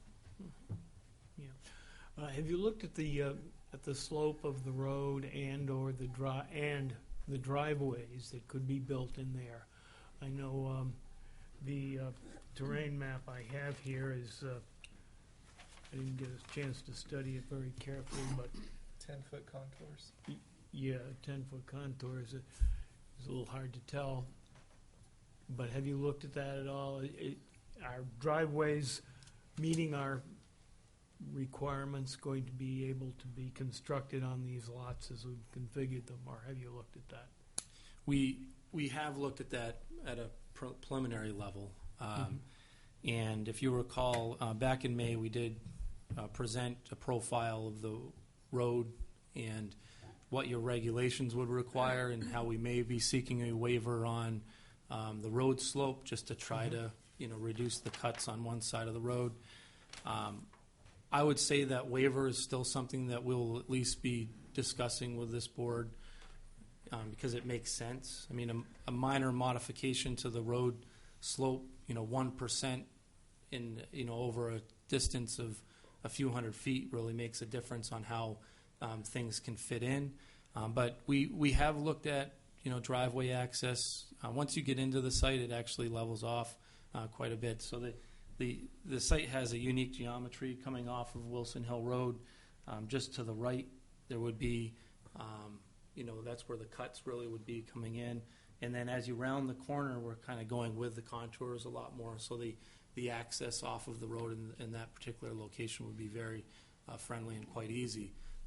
There would be driveway probably accessing lot 16 would have some cuts associated with it, certainly, but we do believe that we can meet all of the regulations regarding the driveways and so on. Center line slopes and so on. Yep. Yeah. Okay. Do you have you looked at the soils mapping of well, I guess you have. I see it on here.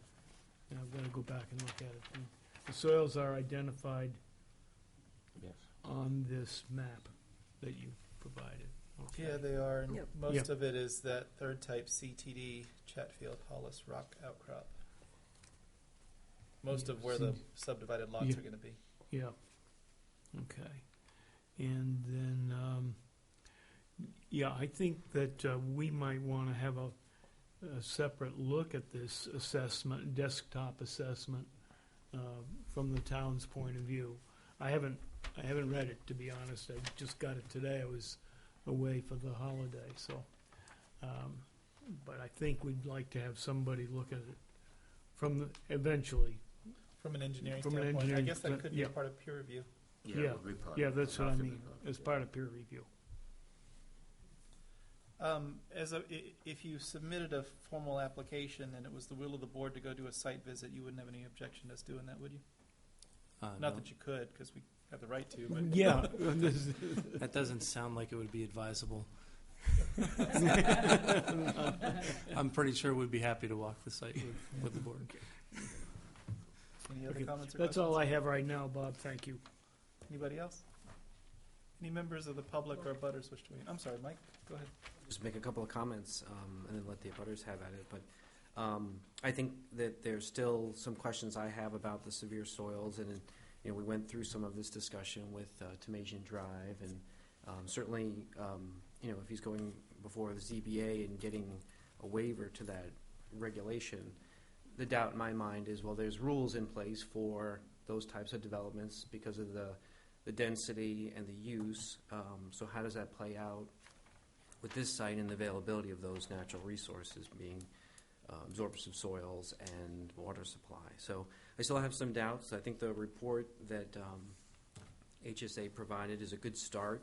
It provides some basic conceptual ideas about the site, which is what I was hoping to get from the report. It was just a very quick thumbnail of what is available online and in publications.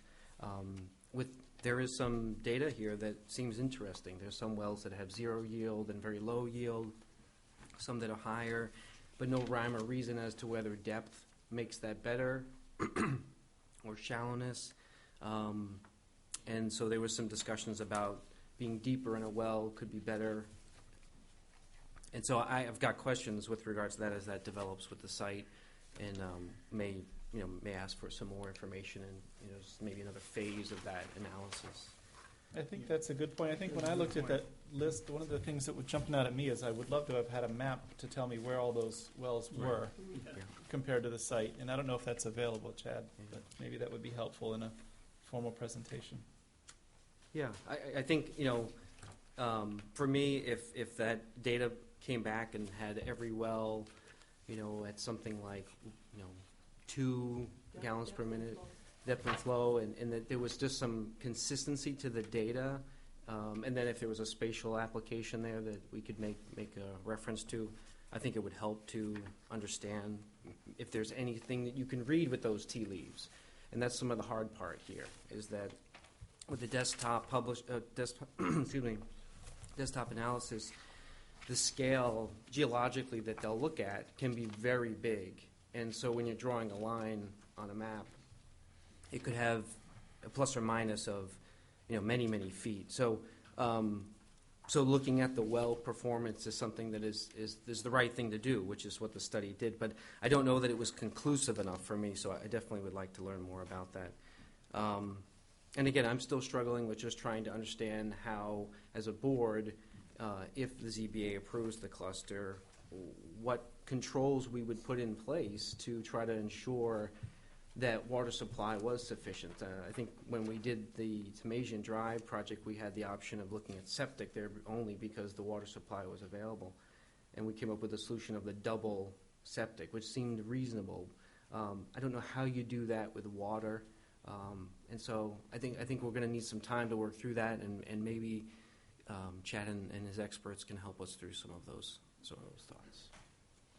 Thank you, Mike, for the comment. I think that your comparison with the Tamasian Drive development is pretty on point, because this is exactly the kind of development that Pete had in mind when he was asking us to come find out about soils and learn about what's going on with these, perhaps even before the zoning board takes it up and does their review of it one way or another. And then once that happens, then they haven't had the benefit of soil science because they can't get consultants the way that we do. So I think it's a good point to bring that up and make that comparison. Yeah. Nelson? Was the soils that are identified on here, how was that mapping done? Is that the Hillsborough County map, or was there an on-site assessment of soil, the actual soil? We're currently working on a site-specific soil map now. The soils that are depicted on the conceptual plan are just NRCS soils. Okay, I think we've got to go deeper for this. Yeah. Well, certainly that would be a requirement. Yeah. It is something that Yeah. that we would provide as part of the the process. I'm looking at the test pit data now, and there's nothing I'm going to be able to glean out of here and share with you that's going to make you feel overly comfortable with it. But certainly a site-specific soil survey will better define all the different properties on the site. But it's a loamy sand, very granular soil. It's not glacial till where you're going to have an interface that I think you may have been referring to, Mr. Chairman, where you're going to have a foot or two of good absorption material, and then the effluent's going to run along the surface and ultimately daylight. That's not what we experienced, and certainly, hopefully the site-specific soil map would better present that. Is it Mr. Vaughn or someone he's associated with intention to actually develop these sites and build the homes, or turn this over to a developer, or sell lots and let the homeowner build what they want to build? I think that's still being evaluated, and I wouldn't want to lead the board one way or another. I know that sort of is a bit far afield from what the board usually looks at, but in my mind, if you were developing them and selling a home, as the buyer, you know when you see the house that the water works and the well's in place and somebody found water and all of that. Whereas if you're selling 2 acres of land, as a homeowner, as a buyer who looked you up in the MLS, I don't even know that would be on my radar screen to even ask whether water's going to be a problem. And then once I bought it, I find out I've got a $20,000 well to dig instead of a $4,000 well, and no forecast, no preview of that. So that's the reason for the difference. I'm trying to think of ways that the future purchaser is going to be alert to the issue if it's important to them, or whether that could perhaps have already been resolved by the time that purchaser gets their hands on a property. I could. And it doesn't have to be an answer you're committed to today, because this is a preliminary hearing. But the one thing that I think is important, and I think Mr. Redding kind of touches on it, is there is some data within the report, and I do think a location, with where these wells are located would be helpful. I can request that, certainly. It appears from the research that we did, before we actually contracted HydroSource to do this study, that there are many wells in close proximity to this site that are good, who actually have great yields. In fact, the new lot off of South Greater Road, I think they had 5 to 6 gallons per minute in that well. Mr. Vaughn's well is 5 to 6 gallons per minute. Those are really good wells, especially when you contemplate, you may have a static water elevation of 100 feet and the well's 300 to 400 feet deep. There's a lot of storage in the casing. Far exceeds the requirements of the state standards. So although there are abutters, and you can't discount it, it's obvious and the data supports it, there are a couple of abutters that are direct abutters to this site that have documented water issues. They have small lots too, and I think, I'm not a hydrogeologist, but just in my conversations with them, if you're in the wrong spot and the fractures are not looking favorable for you, whether it's bedrock fractures and so on, and I think they touch on that briefly in the report, then that can be a problem. It doesn't mean that the guy right next door to you has a problem, and that's proven. Because we did have a conversation out after the May meeting with a number of, I believe there was a few abutters there, and they were neighbors. One guy had great water, next guy had very little. So it's very complex. No question it's complex, but in the aggregate, you've got 38 sample wells, and 8 of them have less than 1 gallon a minute, which is 20% roughly of the wells, which means if that 20% number held across your subdivision, 2 or 3 or 4 of your lots are going to have a problem with a well like that. Now, I know that kind of an analysis is absolutely meaningless in the scientific world, because 50 feet from one spot to another can mean all the difference in the world as far as what water is available. But at least there's enough there to say, hey, there's something to scratch your head about this and make sure that we're alert to it. And I guess the concern that I have is for Joe Citizen, who's looking to buy either a house or a lot or something in the subdivision, how is he going to be tuned into this issue or protected from the issue going forward? Mr. Vaughn. Okay. I'm Brett Vaughn, 123 Wilson Hill Road, applicant. So to address one of your questions, there is my intent. I think my intent would be to sell the lots and not do the construction. I also, in the process of getting my real estate license and actually listing it myself, so I'll have to disclose any of that kind of information. People do think about the cost of a well. They, to say it's 400 feet or 1,000 feet or whatever. I think when I would buy a lot, I would think about the cost of the depth of the well. We could certainly say that's part of, would write it in that we would disclose that, hey, you might have to go 1,500 feet. I had to go 1,400 feet to get my 5 gallons, which gives me a lot of water because I have such a deep well. There's a lot in the cylinder there. But, you know, and I know we've had this desktop study, and there's a lot of talk and there's a lot of emotion about, is there water, is it going to affect the water? But one of the things that I did personally is talk to some of these well diggers. And my father's an engineer from a different state and told me all about aquifers. And I said, no, it's different here. and you know, it seemed like there was two general questions that came up, which is my concern too. I'm not going to, if there's no water, there's no lot, you know? So I talked to well diggers, and I asked them two straight questions which came up here. There's two concerns. Can we get water? Which is absolutely, they would say. These are the guys that dig the wells. You'll get water. It might cost you some money, which is, to your point, it could cost a lot, and it might not cost very much. But we can get water. That they've never not gotten water.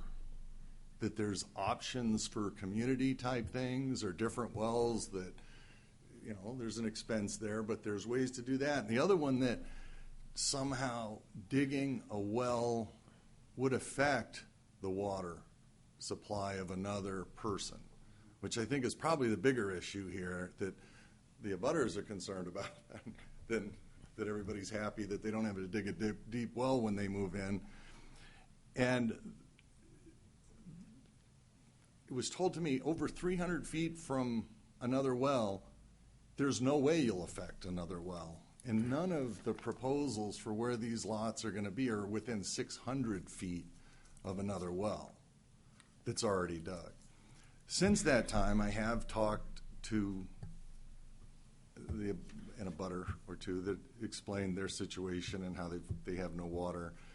There may be an option that there's their guess is there is water just up the hill.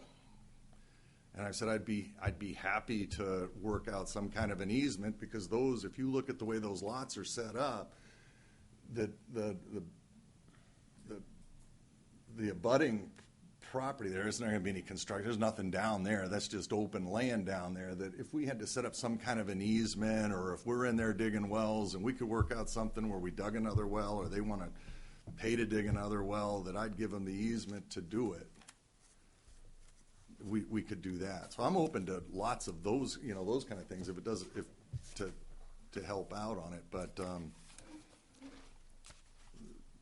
not sure if I answered it, because you asked a few questions while you were sitting you over did, there. but You're doing good. All right. You're doing good, and I want to reiterate, I'm really appreciative of your willingness to work with the neighbors, and I know that it's not something the board can compel you to do in terms of working with them, but as you look around the room, we haven't given all these folks a chance to talk yet, but if you get to a final proposal, and all of these folks behind you are saying it's good with us, you don't have anybody speaking against you, well, you know what your approval looks like. And if you have all of these people lined up saying this is a terrible idea, and here's why, you got a harder row to hoe.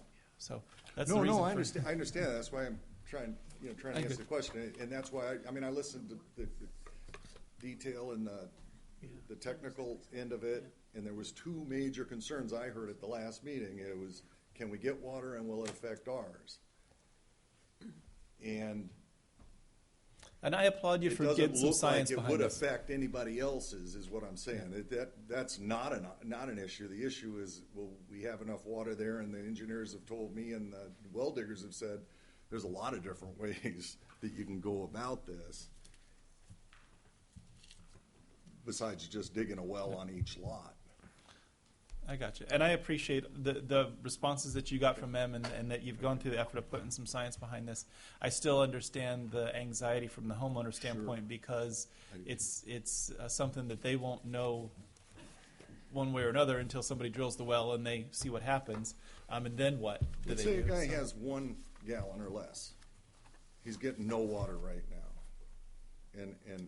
And we dig a well within 600 feet. And he went to a half a gallon. So could we set something up where we say, fine, we'll dig another well for him on the property to make sure he gets his gallon or something like that? I mean, I understand the anxiety, but it's not that hard to say, hey, if there's water, we know there's water there. And we know it's just a matter of cost of getting it. So if I was willing to say, the worst scenarios, they're going to get more water. those kinds of situations are perfect solutions to work out among you and the neighbors, and that way they wouldn't be here opposed to whatever was being presented.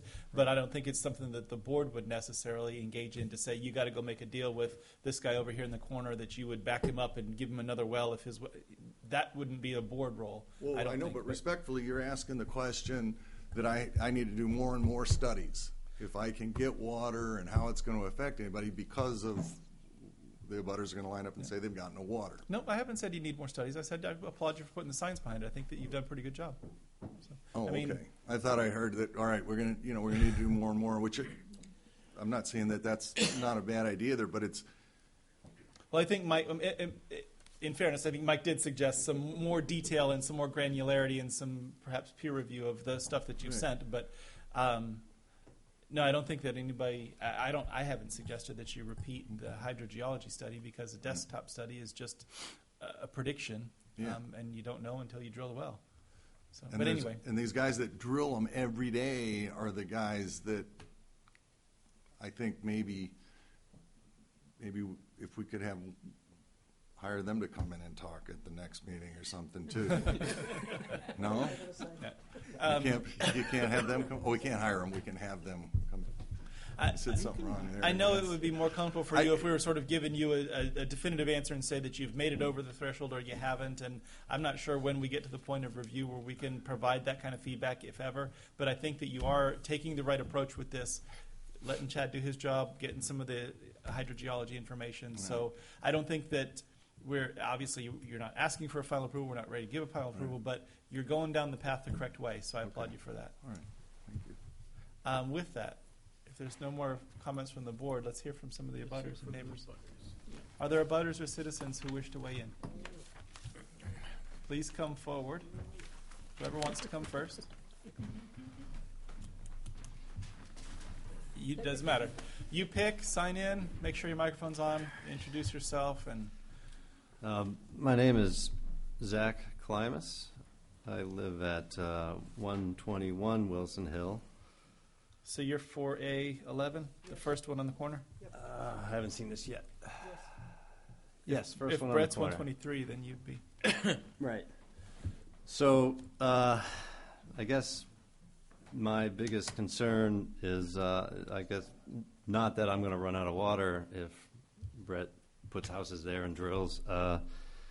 It's more of my current situation, which is for 2 months out of the year, I have no water, almost none. And it's rendered my house almost useless. Basically every summer, end of August, September, even the beginning of October. And it's my wife and I who live there, and we use about 80 gallons a day on average because we're trying to conserve, and it makes my house useless to not have water. I mean, you don't really appreciate it until you lose it, and then you know it's awful. But our well's at 400 feet, and I don't remember the exact specifications, but I think it was at 3/4 of a gallon per minute. But for those 2 months or so, it's about a trickle. We can drill another well, but my neighbor, who has a well about 75 feet away from my current well, I don't know what your depth is, Jim, but 1,460. he's at 1,400, and he hasn't quite run out recently, but it gets low. I think his actual volume was 3/4 of a gallon per minute. And That's they're what's listed on this chart, yeah. right. They're extremely conservative with their water as well. They use cisterns for watering the lawn, or absolutely anything outside to just maintain minimal water use. So with his well at that depth, that was a $20,000 well. And being 75 feet away, I say to myself, all right, I can drill another well, cost me $20,000, but if I spend $20,000 and I get 3/4 of a gallon per minute, that's a lot of money just wasted. And it's not just, moving it to a different spot. Brett, you're right, you can find water, but, you drill one well and you don't get any water, you keep going and going. And I was speaking with some Skillings guys that said people were drilling to 2,500 feet in Wyndham right now, which is astronomical. I don't even know what the cost of that well is. It's not just the drilling, it's the equipment that you need to now extract the water from that depth, the pump and maintenance costs. So that's just my fear, and it's not that Brett putting any properties in is going to affect my well. It's more of, what kind of water is there here? And I don't, I guess, really have any solutions in my head. I'm just, I'm going to have to move because I just had 3 kids. So now we have 5 people in the house, and I know this time of year, we're fine. We have plenty of water. But next summer, I don't know what's going to happen. So we might drill, but. Congratulations on your 3 kids. Thank you. So what kind of information would help you be comfortable in knowing what's going on around you or how this would impact you or whatever? What kind of questions would you like the board to bring forward? I don't know. I think the studies have been done, and it might just be an anomaly where the geographic terrain is right where my house is, and my neighbor Jim and Amy Wood. So it might be isolated, but I haven't really spoken with any other people there. I think if somebody could guarantee that I could find water, that would be a great solution. Obviously, that's not practical, but also, if you drill a well and you have to drill a well somewhere else, sure, you can find it, but that's another additional cost. So I guess I'm not holding Brett, responsible for anything to do with giving me more water, but I just think that, it's frankly a little bit nuts to put some properties in on the hill in a close proximity to where my house is and expect that there would be water there, because it's going to be a lot of problems for a lot of other houses just within that vicinity, I can imagine. Well, that's definitely what we're trying to sort out. But again, even that, 600 feet from your property is also wetlands. Right. Figure this out. I don't understand That's the geology also of that, straight so. down a hill, and the elevation change is dramatic. No question. Yeah, I get it. But I mean, that's how. Right. How does it work? Yeah. Any questions for Zach? Mike? Zach, just trying to understand a little bit about the terrain in your backyard. I know it's fairly steep. Do you experience any issues in the spring or during heavy rains where water's coming down the hill and your property's impacted by that run-on condition? We do have a lot of water runoff. We've done a lot of landscaping to help eliminate some of that runoffs, some drainage systems. There's quite a bit in the spring. There's obviously things you can do about it, but our yard was all set up perfect, and we did a little bit of landscaping, and we learned the hard way of what the water will actually do once you start moving things around. So I don't think it'll be a major issue as long as things aren't disturbed, but obviously that'll have to be taken into consideration. Okay, thank you. If I could just add, one of the other thoughts that I had was with regards to Zach's condition is whether or not a lot of the wells have any dependency on recharge. And so the report spoke a little bit about recharge in a very theoretical way. And even the report even said, it's hard to really estimate this. And maybe there is some more studying that could be done or a better way to analyze that. But, again, let's talk to the experts about that. But one of the things that I'm trying to wrestle with in my head is that the soils, what these soils really are, what potential runoff issues versus infiltration issues we might have, and whether or not there is any sort of real supply to a well like yours from the recharge. And does changing that impervious cover and runoff conditions, is there any realistic impact to that as well? So that would be another thought. Thanks, Mike. If there's anything else that you'd like to add, thank you so much for your comments. Thank you. Appreciate it. Stay tuned. As this moves forward, there will be, assuming the applicant comes forward, eventually a formal presentation and then another chance for you to have notice of that and come in and talk about and see what's changed in the design and what other science and reports have been put to it. Great. Thank you. Thanks. Anyone else wish to come forward and offer the board some thoughts? Come forward.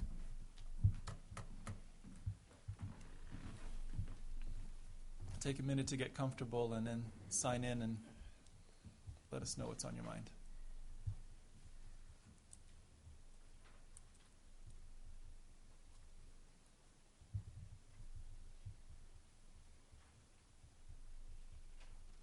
Good evening. My name is Karen Grimes. I live at 117, which is map 4A, lot 13. I have lived at Wilson Hill Road for 28 years. To give you an idea of what that means is when we first bought our land, I'm a little nervous, we had to put a bond up for the road. And we thought that was rather funny, seeing at that time the road was sanded and oiled. It was not paved. So to protect a road like that, we thought was rather ridiculous. But needless to say, that was back The then. way the town did it, huh? Right. Wilson Hill Road has been very quiet until Mr. Vaughn came to our area. And Mr. Vaughn put in a house on a very beautiful lot, put in a very beautiful home. This is a residential area, and Mr. Vaughn runs 2 businesses off of that property. His wife has a spa, and Mr. Vaughn, out of his barn/mill, runs a flooring company. And I checked with your office, and at that time, they had no record of Mr. Vaughn's company, Von DeRosa Wide Plank Flooring Company, having any permit to be having a business on that property. Mr. Vaughn was not happy with what he had, so he continued to buy more property. He bought property across the street. He tried to develop that. That didn't quite work, so he left that.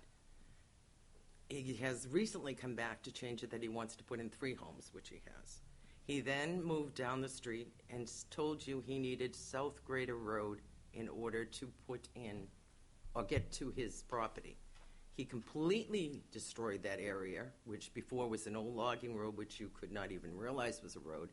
It is now completely barren of everything. It's just a big dirt road with rocks everywhere.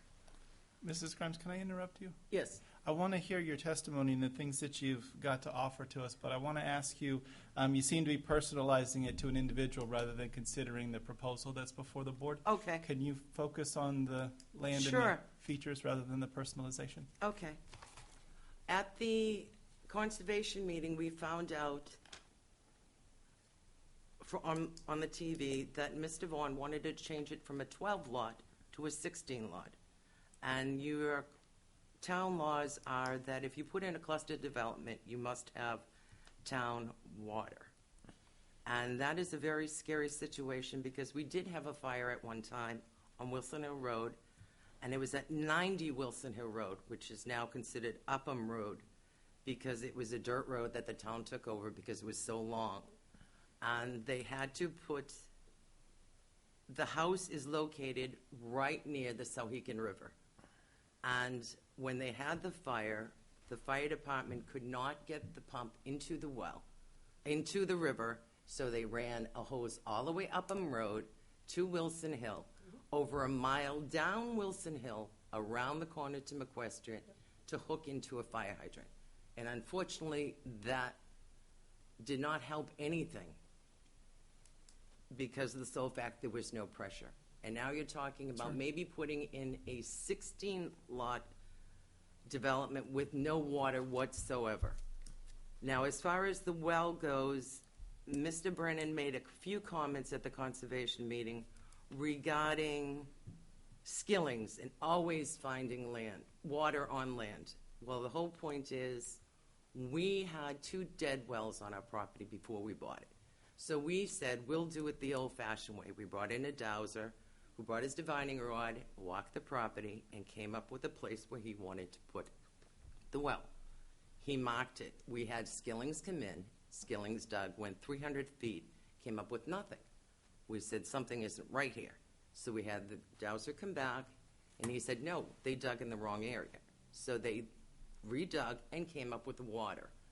There was a differential of a few feet, and we were told because of that problem, we could not frack because it could destroy both wells and completely seal up our water supply completely. Like I said, I have lived there for 28 years. I have a low-yield well. I have no problem with what I have. I've learned to live with what I have. I do not water my plants. I do not wash my car. I don't do laundry, and you don't do dishes at the same time. But we have no problem with that whatsoever because we have learned to live with that, and we accept that. What we're afraid of is Mr. Varner's coming in and wanting to put in a development that, number one, water, I'm not sure if it will affect us or not, but also the runoff from septic systems. We are at the top of the hill. He's building on top, above us, and we are down below. In the spring, we have runoff on both sides of our property. On the right side on the left side is Mr. Woods'. He has plenty of water pouring down the hill. On the right side, we have runoff that goes down into, I can't even think of that. I'm getting nervous. Don't be nervous.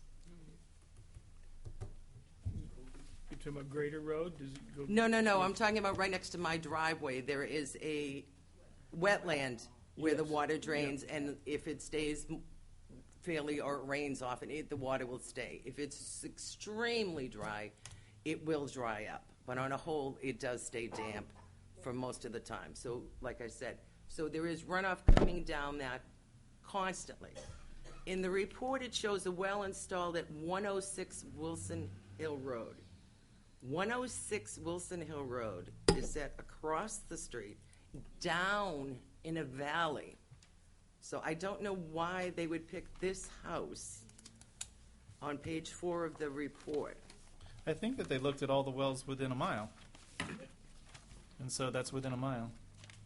But obviously a mile, I mean, if your folks had a different experience a few feet across your yard, a mile away could be the world of difference, obviously. Right, So- but like I'm saying, they mentioned the well installed at 106 Wilson Hill Road, which is in a valley. In fact, it's so far down that the original owners, when they first moved there and we had an ice storm, had to get a tow truck to get their car out of the driveway. It is that steep.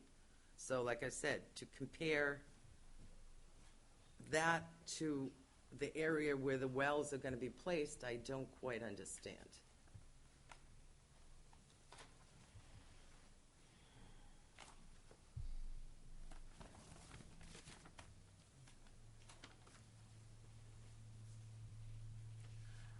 How did you get the connection between these numbers?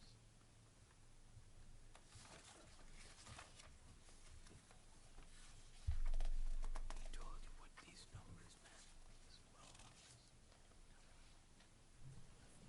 Can I ask a question? No, the fellow just gave us the right depth, and there was only one that matched it. Oh, okay, just by the depth. Okay. Is there anything else that you'd like to offer, Ms. Grimes? Nope. May I ask a question? Thank you very much. Yes, Mike, please. Mrs. Grimes, have you ever had your well tested?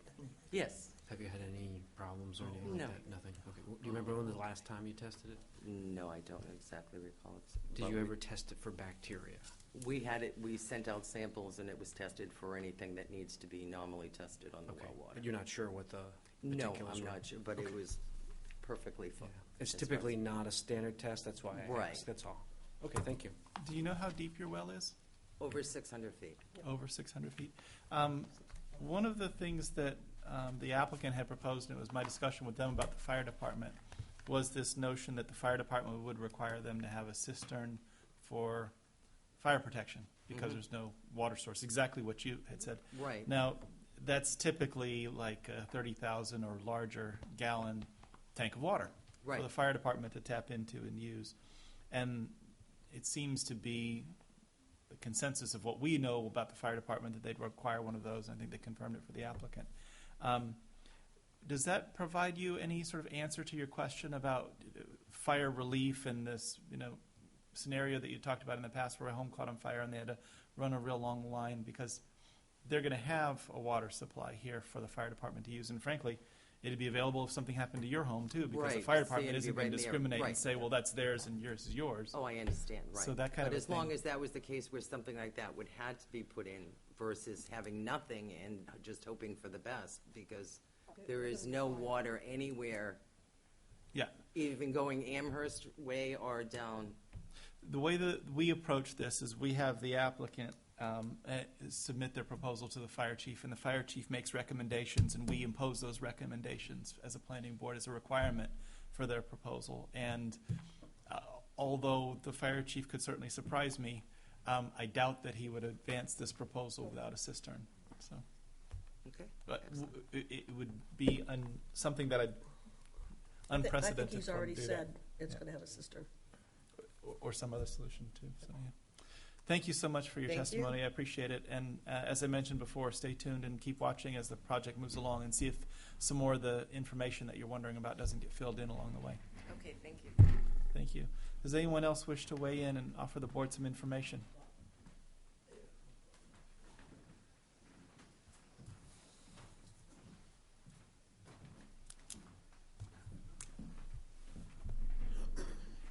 Hi, David Hoppy, 115 Wilson Hill Road. And, I mean, obviously the wells are the big issues that we're worried about. We've been there about 15 years. We haven't had any trouble with the well other than replacing the pump. Maybe that's, we got the key spot on the hill, I don't know. But David, which home is yours? 115? 115. But can you point the fourth one over? 1, 2, 3, 4, kind of far back on the lot? Yes. Okay. But the other issues we were thinking, if you start building up big, you're going to be changing the terrain of the land. That's going to change the runoff. Yeah, no question. Like our neighbor said, there's water running down both sides of our land. And if they start filling in, there's a lot of valleys and hills. If they start filling in, it's going to change the direction of the water flow. Yeah, no question. Here's a little bit of information about how that's handled in general, and there's obviously a lot of specifics that are to come forward. Our regulations require that all applicants in a subdivision, whatever they propose, they have got to design their system so that they don't increase runoff from what it is today off of their property onto somebody else's. If there's already runoff today, we're not telling him he's got to get rid of that, but he can't make it worse. And so he's got to design it that way, and then we have a peer review engineer who checks his work and takes a look at it, and then the board may look at it and still impose some other thoughts and conditions on that. Okay. And so I don't know what the answer will be for how the applicant is going to propose to deal with that, but our regulations do require him to address that exact situation, which is to say he's got to figure out and show to us the math and the numbers as to how he's not going to make anybody's runoff worse off of his property onto somebody else's. A lot of that is dealt with in the roadway itself, which intercepts the slope of the hill, and there's, swales alongside the roadway. Now, a few years ago, the previous owner of the property came before the board to do a subdivision. Can you come a little forward to the microphone and pull it closer towards you? I don't know if it's on or not. But a few years ago, they came before the previous owner, Yep. wanted to do a subdivision, and it was pretty much flatly just denied because of the slopes of the driveways and the degrees of the land, the driveways, the roads, and runoff was a big issue on that one too. Sure. I wasn't here for that proposal. I'm sure Nelson was because he came with the town when we bought it. So he came over on the boats, Jim. It was only preliminary, as far as I recall. Yeah. It never went very far. Right. And I think the developer didn't want to invest in it, the kind of engineering work that these people are doing now. So what's happened now is the land value has gone up, and the people who own it are investing in designing a system that'll work there. Yeah. That's the difference, I think. Okay. in terms of going forward with this application, the applicant will have to either meet the standards that we have in our regulations, ask us to waive those standards for some reason and explain to us why that's a good idea, and we'd hear from the public as to why it wasn't a good idea if there are people that opposed it. But those are his two options. Otherwise, he would get denied by this board today if he either didn't meet the standards or didn't qualify and achieve a waiver from us as to whatever standard he thought he didn't or shouldn't have to meet. So that's how that review works. If he meets the standards, then he's entitled to our vote. So. Yeah, I understand that. Okay. Thank you. Do you have a well on your site? You said you don't have any problem with the water on your site. We haven't. We've been there 15 years, and other than replacing the pump, I'm not sure what the water flow is, but we haven't run out or anything. Hasn't been an issue. How many people live in your house? Right now, 5. So it's probably a fairly good amount of use. Do you know how deep your well is? The pump is about 100 feet down. Okay. I'm not sure how far down it's drilled. Yeah, I don't know my science with wells to know. And the how only it reason I works. know is because they replaced the pump and the pipe was 100 feet down, so. Okay. Thank you for that information. Is there any other comments or questions by members of the board? Thank you so much, David, for Thank the you. input. Any others who wish to come forward and offer the board some information?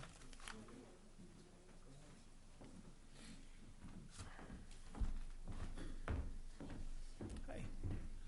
Take a minute to get settled in and sign in, and then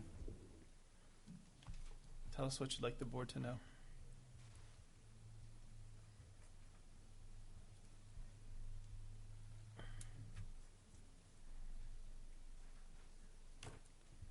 I'm Beth Bullerwell. I live at 103 Wilson Hill Road, which is, I haven't seen any of this stuff, but it's the plot that's right next to South Greater Road. Okay. Next The to last one house. that's the one on the corner, not the one that isn't built yet. The one that used to be in the woods and now has a clear view. Okay. So I just wanted to, I don't have any problems with the plans or anything. My biggest concern is well water and the recharge rate in the summertime. So I'm just one person that lives there. I ran out of water about 4 or 5 times this summer, and I have at times in the past. I don't all that often, but I'm fairly conservative with my water use. And well, my biggest concern is just in the summertime. That's when it comes back, but it takes a while. So you have to be very conservative with how much you use. If it goes out in the middle of something that you need water for, then you're left with the dishwasher stopped or the laundry stopped or a shower turn stopped on the or water something. to brush your teeth, and there is none. Yes, if something happens. So, I understand. anyways, that's basically. So my biggest concern is it sounds like a number of people in the area have the same problem. So I don't know if there's any scientific data, but if there's an addition of 16 additional wells in that area, what does that do to the rest of the occupants that are kind of relying in the summer for I am very interested to know that myself. recharge and rate? I think that's So the that's question we're what's my trying to get at as concern. well. You know, the financial impact on the others that are already there, Yep. particularly poor guy with 3 kids. I'm sorry. Absolutely. But I don't know how deep my well is. I think it's 800 feet. It has been hydrofrac'd once. I've lived there over 19 years. So Did that make it better when they did that, or temporarily they better? did that before I was there. Okay. So I don't have the record of how deep it is. I do think I need to investigate and do a study and maybe figure out how I can get more flow. But I don't know what the rate is right now. I just know it's fine now. It's in the summertime when there hasn't been a lot of rain. Okay. Any questions for Beth? Thank you so much for your input, Beth. Any others? I just want to beat the dead horse here. No, no problem. Everybody deserves their say.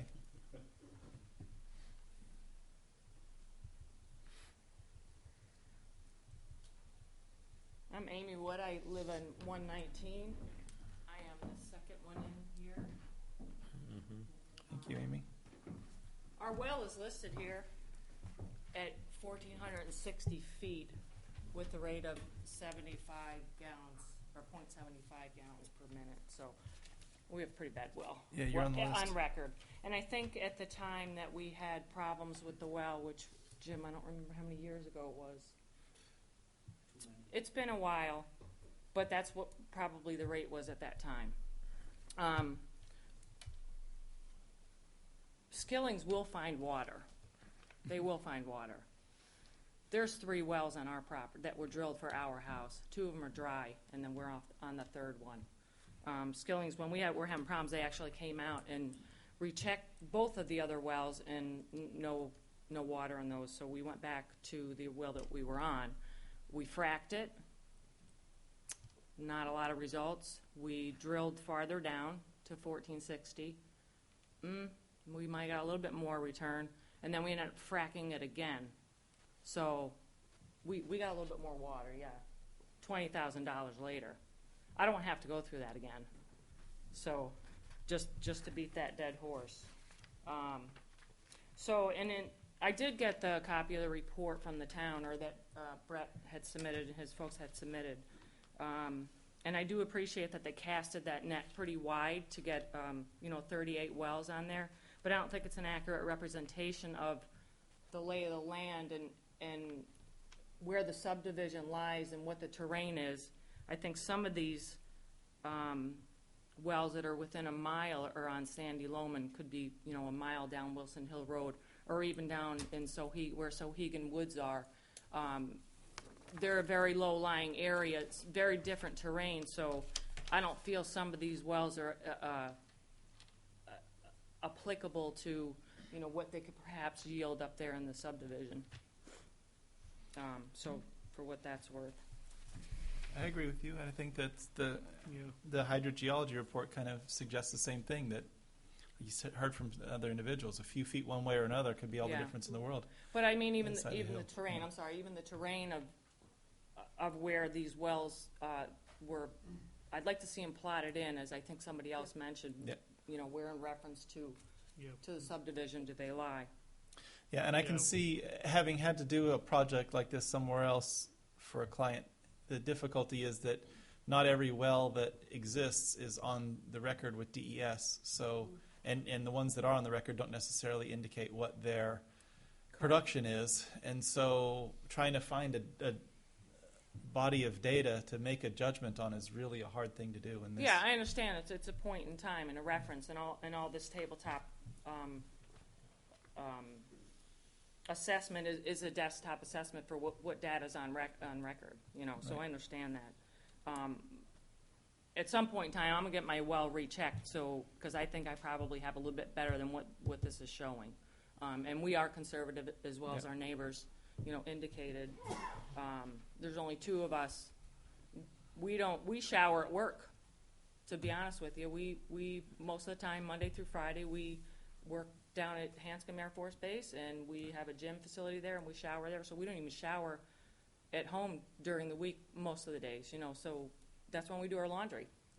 So we trade off like that, as some of our neighbors indicated they do the same. I also have a concern with the runoff. I think it's already been mentioned. We have, in the spring, quite a bit of runoff that comes off the hill, goes into the back part of our foundation. We have a sump pump that runs right up through, like, the beginning of July, and then it stops. And then we know, geez, our well's probably going down. That's how we kind of know when the sump pump stops running. We know that, our well's probably dropped. So, yeah, but how frustrating can it be to be swimming in it on the surface water and can't get any out of the faucet? Some of my neighbors down the road have joked about our house in particular, that we have plenty of water coming into our basement, but not a lot going into our well. And that's been, I think, a long-standing joke with our house. So, not funny to you, I'm sure. Not funny to me, no. So, I also had a concern about building all these houses up there, and they're probably going to want basements, I would imagine. And are they going to have to blast to get foundations in? And could that adversely impact our water situation? So that's a concern I have. I mean, it could improve our water situation as well. I mean, it could do either or, but I mean, I have a concern that's going to adversely affect us. So, just wanted to say that. Well, thank you for raising that. It's an important issue. And also, when Jim and I moved up here to Merrimack, we looked in a lot of surrounding areas. We chose Wilson Hill, not knowing that there would be a water situation up there, but we chose up there because there's a lot of conserved land up there. It's not city living, it's not in town, it's out in the country, and we like that feel. I kind of sense that's going away with a subdivision behind us, and then now there's a subdivision across from us. Well, 3 lots have just been approved from 1 lot to 3 lots. So I'm not sure that area was designed originally to be, subdivided like that. The land is pretty harsh out there. I'm not sure it's going to be able to support all that. So, plus potential to have quite a bit more traffic on that road. Would then the town consider to improve the Wilson Hill Road? We have a lot of traffic cutting through, going through Amherst. A lot of people speed on that road. It's pretty twisty turns. Didn't know if we had more residents down there, would there be anything in future planning to improve that road? Probably not in any kind of an automatic determination where the town council says, oh, we got some folks up there, we're going to do something new with the road. But with enough noise from people who live there asking for something, then you get the town council's attention and they do that. But you probably will find an equal number of people who say, leave the road narrow and bumpy because that at least slows people down and makes them not want to cut through there. Yeah. But I'm not sure I believe that. Look at Tinkerville, changed it a lot.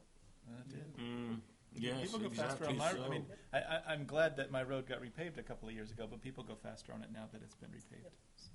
So, and then one last thing, because I do have the report in this map here with the lineaments. I didn't spend a lot of time with that one, but I didn't understand one bit of what So, and I probably slept through earth science, so I probably missed this lesson, I think. But I don't really understand this, but it is kind of small. Is there any way that we can get something that's perhaps larger and I can do a little research? And you mean an enlargement of this or something that covers a larger area of land? Well, there's a circle around the Bond subdivision, but it's hard to tell where the rest of us lie. I understand these lines are perhaps cracks or crevices, and I don't know if you can answer that. Is there a place I can get a Well, I can tell you where it comes from. It comes from this, which is the Hillsborough County, New Hampshire Soil Survey. I think I'm right, Chad? No. No? No. It's not a soils map. No, it comes from the United States Geological Survey. Oh. And it is available on DES's website. Oh, okay. Okay. But it is a very large scale, and you could download it as a PDF and then try to zoom in on it. Would that give me an indication of where, like, all It'll my show you house the road. lies? It'll just show shows you the road, road, so yeah. I can kind of figure out where I. Yeah. Where Again, I it's get a reference. it's pretty hard, but you'd get a better you'd be able to get a better reference as you zoom in on it. Okay. All right. So it's New Hampshire DES's website? It is. Thanks. Okay. If you Google search water-bearing lineaments New Hampshire, you should get a pop-up under Google that will get you there. And it's a publication by a USGS geologist. Okay. Thank you. Thank you. Any questions? What I can do is I can make it available to you, Jillian, and then this way, if anybody calls, you can send it to them. Thank you for that clarification, like additional information. Any other comments or questions? Thank you so much for your input. Yep. Thank and you. don't feel like you're beating a dead horse. It's good information to have. Anyone else wish to come forward? Please come on.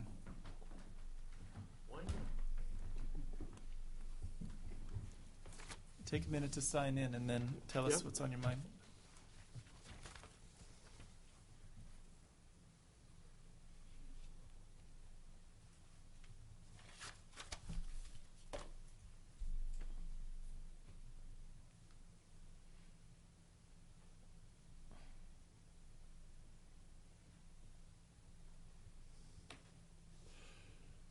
My name is John Eldridge. I'm at 101 Wilson Hill Road, so I'm not directly in a butter. But a couple of things, water-related.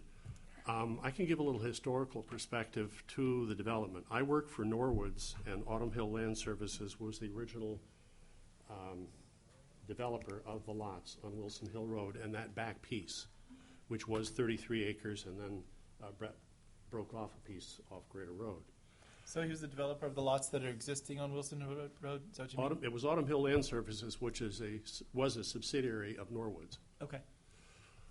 Originally, that back 33 acres was going to be 7 or 8 lots, was going to be an access off Greater Road.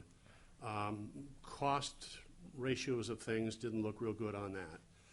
When Autumn Hill Land Services built some of the houses on Wilson Hill Road, and the Woods house is one of those, the well problems cropped up. There were originally 3 wells put in on that property. The Grimes house was not built at that time. That was later. But there were 3 wells, 2 600-footers that were not producing wells at all, and then one that yielded some. And yes, the joke, as I related to the Woods, originally from the homeowner in that house, was that he got more water in his basement than he did out of his well, which was fairly truthful at the time. I guess water has always been a concern in the area. Static level should come into the picture as well, not just well depth. There is definitely a seasonal component in most of the wells because the static level changes, and that's the reference about the actual water supply reducing. You had that before you hydrofracted and went deeper on your well. So there is some concern about what happens with change of either recharge or runoff from subdivision that might affect some wells. I would additionally add, when the statement was made that they can always find water, it is not necessarily true. That analysis... John, can you use that? Where is it? Where's the... Oh, right on the bench behind you. There you go. Use that. Is this on now? I don't know. No. Takes a second. No, it's not. Try again. Is it on? No. Switch it again, and then it takes a second for it to start going. Now try talking into it and see what it does. Is it on now? Yes, it is. Okay. Perfect. Thank you so much for the patience. 2 recent wells, which were not on that list, and I don't know where those 30-some odd that are listed, I don't know whether they're really germane because the issue is this area. Yeah. The well at 100 Wilson Hill Road, which is across from me, is 1,000 feet, and the static level is good enough. They're living with that. They put a pump at about 600 feet. The house at 102, they went 1,200 feet and got nothing for a yield on that. I know that Chris Condon came to the board, I think through you folks anyway. They had to parcel off a piece back here and drill another well and then tie that in to supply 102. Mm-hmm. So it was essentially a dry well at 1,200 feet. So it's a crapshoot here, what you're going to get. Mine is 550. Originally it was about half a gallon a minute. I had that hydrofrac'd in 1988, which is the same time that the house at 103 was done. I had mine zone fracked. Explanation of that is it was a column and every 30 feet was pressurized, and so I kept a record of all the pressure drops or whatever. There is a shallow component down to about 100 feet that showed fractures. There is some tightness, then there is more. And then from about 300 feet down to 390, as far as I went, there was no pressure drop whatsoever, which showed there were no cracks at all. Mine is about 550 deep. We didn't bother going further. I improved it to probably about 2 gallons. So I just add that as a perspective that wells do have to be a concern, and nobody, whatever you do, and this was an overview hydrology-wise, I think it's optimistic about the recharge amount of water.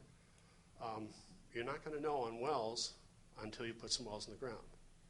And I guess the concern I have or a question down the road is, if the wells don't pan out, does the town then bear responsibility and have to bring in town water?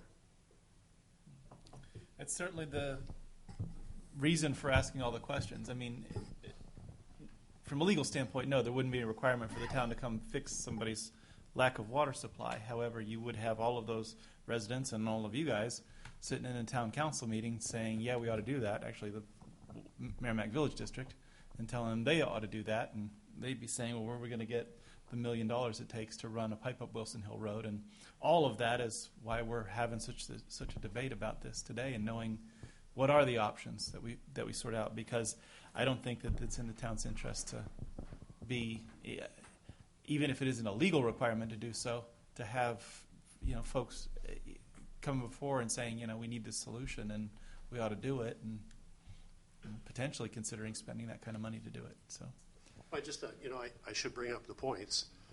It's obviously going to be on every homeowner's mind who lives in the area. No, I agree, and there's also a downside to that because if you actually did have town water up in this road, you'd see subdivisions all over the place up here. True. So. You know, the problem that existed with what occurred with the Woods property, in terms of the wells, that pretty much turned off from Norwood Autumn Hill Land Services' perspective of trying to do anything about developing the property back. And I think it's in the records for the town. I think Nelson knows it was then considered unbuildable. Yeah, no question. That's sort of what as Nelson was talking about, the economics of it. I mean, I don't know what these lots and what kind of homes they would be on, but a $20,000 well may make more sense in today's economy than it would have in 1980. I mean, obviously 1980 would have been different dollars, but because the value of the land and the homes are more today than what they might have been in the past, now all of a sudden maybe that makes sense. Maybe it doesn't. I don't know. I mean, certainly I don't know. wouldn't to You know, me. over the years, I think any developer in southern New Hampshire looked at the piece of property and looked at developing it. I even looked at it way back. and I mean, and it was always with the engineering firms who would come out and say, at best, it's maybe a break-even situation. If you go up on the density of the lots, obviously you have more possibility of making a profit out of it. And so each plan, the last one, I think was 10 lots. And so this is greater density, and I understand. I mean, a property owner is trying to get value out of the property. But I think with this and with wells, it changes the odds also about getting that many good wells. Yeah, there's definitely, I mean, it's up to the applicant to figure out the economics of it. I mean, as I look at this with the number of lots and the infrastructure and the well problems, I'd guess that he's looking at high-end, high-dollar homes to be able to get that kind of money back. That's got pushes and pulls, too, because people that spend, a fortune on a house aren't really putting up with problems with the water from the developer. They're going to demand that it gets fixed. So it is somewhat of a crapshoot. Yeah, no, you're right. That's why we're trying to get some answers. Right. Thank you. Anyone else wish to come forward and offer any information for the board? Going once, going twice. Sure? Okay. Of course you can. I think, Mike, was this what you were referring to that they could find online? Come on up to the microphone so we can. Got to use the mic, John, so people at home can hear you. He was talking about a better version of this thing that looked like the glass on the copier was dirty.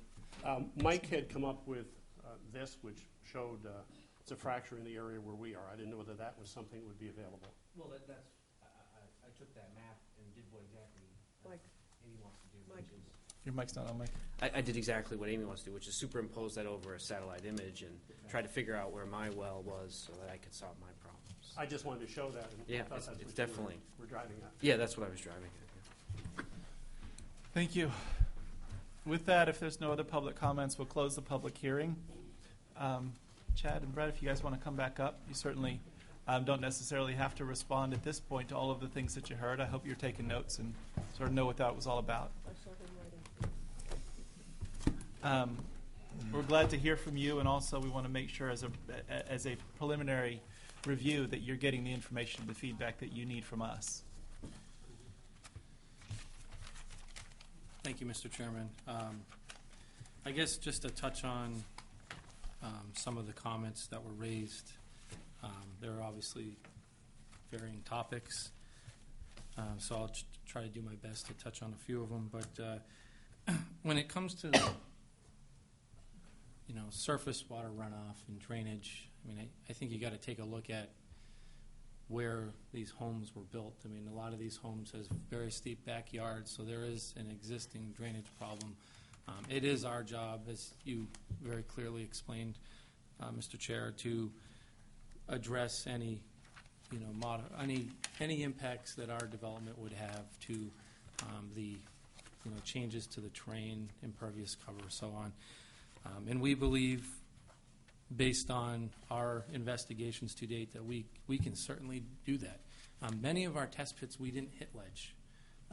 Some of them we hit it at 50 inches, some of them we hit it at 70 inches. So there is, from all accounts on our end, and I suspect maybe more of a soil receiving layer than what many people may think. So I think, certainly that information needs to be shared and will be shared and would become part of a formal application, and there would be other supporting details very detailed stormwater management report, the site-specific soil survey, things of that nature. Many of the abutters, have come up here and they have very real concerns. I mean, you can't take that away from them. I'm not going to speak to state otherwise. I mean, those are real concerns that they have on their properties. Some of their wells aren't that deep in relation to other wells. Sometimes it doesn't do any good to go deeper in a well, which I think some of the abutters have explained. But if we're going to speak to recent history for this property, my client has a well in the area that apparently was deemed unbuildable at one time that yields 6 to 7 gallons a minute, between 5 and 7 gallons a minute. That's a lot of water. It's more of the water than what I have at my house. I'm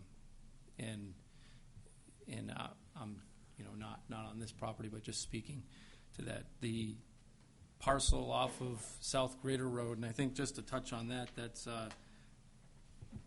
there was one abutter that seemed to have some personal concerns related to that development. That was not done by Mr. Vaughn. He sold that property and was developed by another person. I would just like to state that for the record.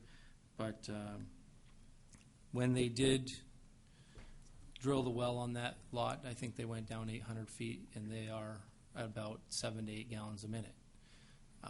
So there is water on the hill. It doesn't mean you're going to move over and hit it or not hit it, but there's difficult decisions you have to make. Many people in this room have probably made them as far as whether you are going to abandon the well that you're drilling and try another one, or if you're going to keep investing money in that particular location.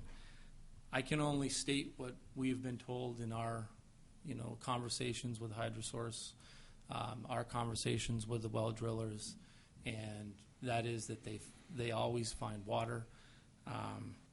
Granted, that seems like a pretty vague statement, and it can be. There's obviously no magic to this scenario. I mean, you're going to find water, and then depending on what the static level is, 3/4 of a gallon per minute can be suffice for a house. It sounds very low, but if you have 600 feet of casing, you're going to supply the gallons per day or of storage in the case of the gallons per day that's required for most homes.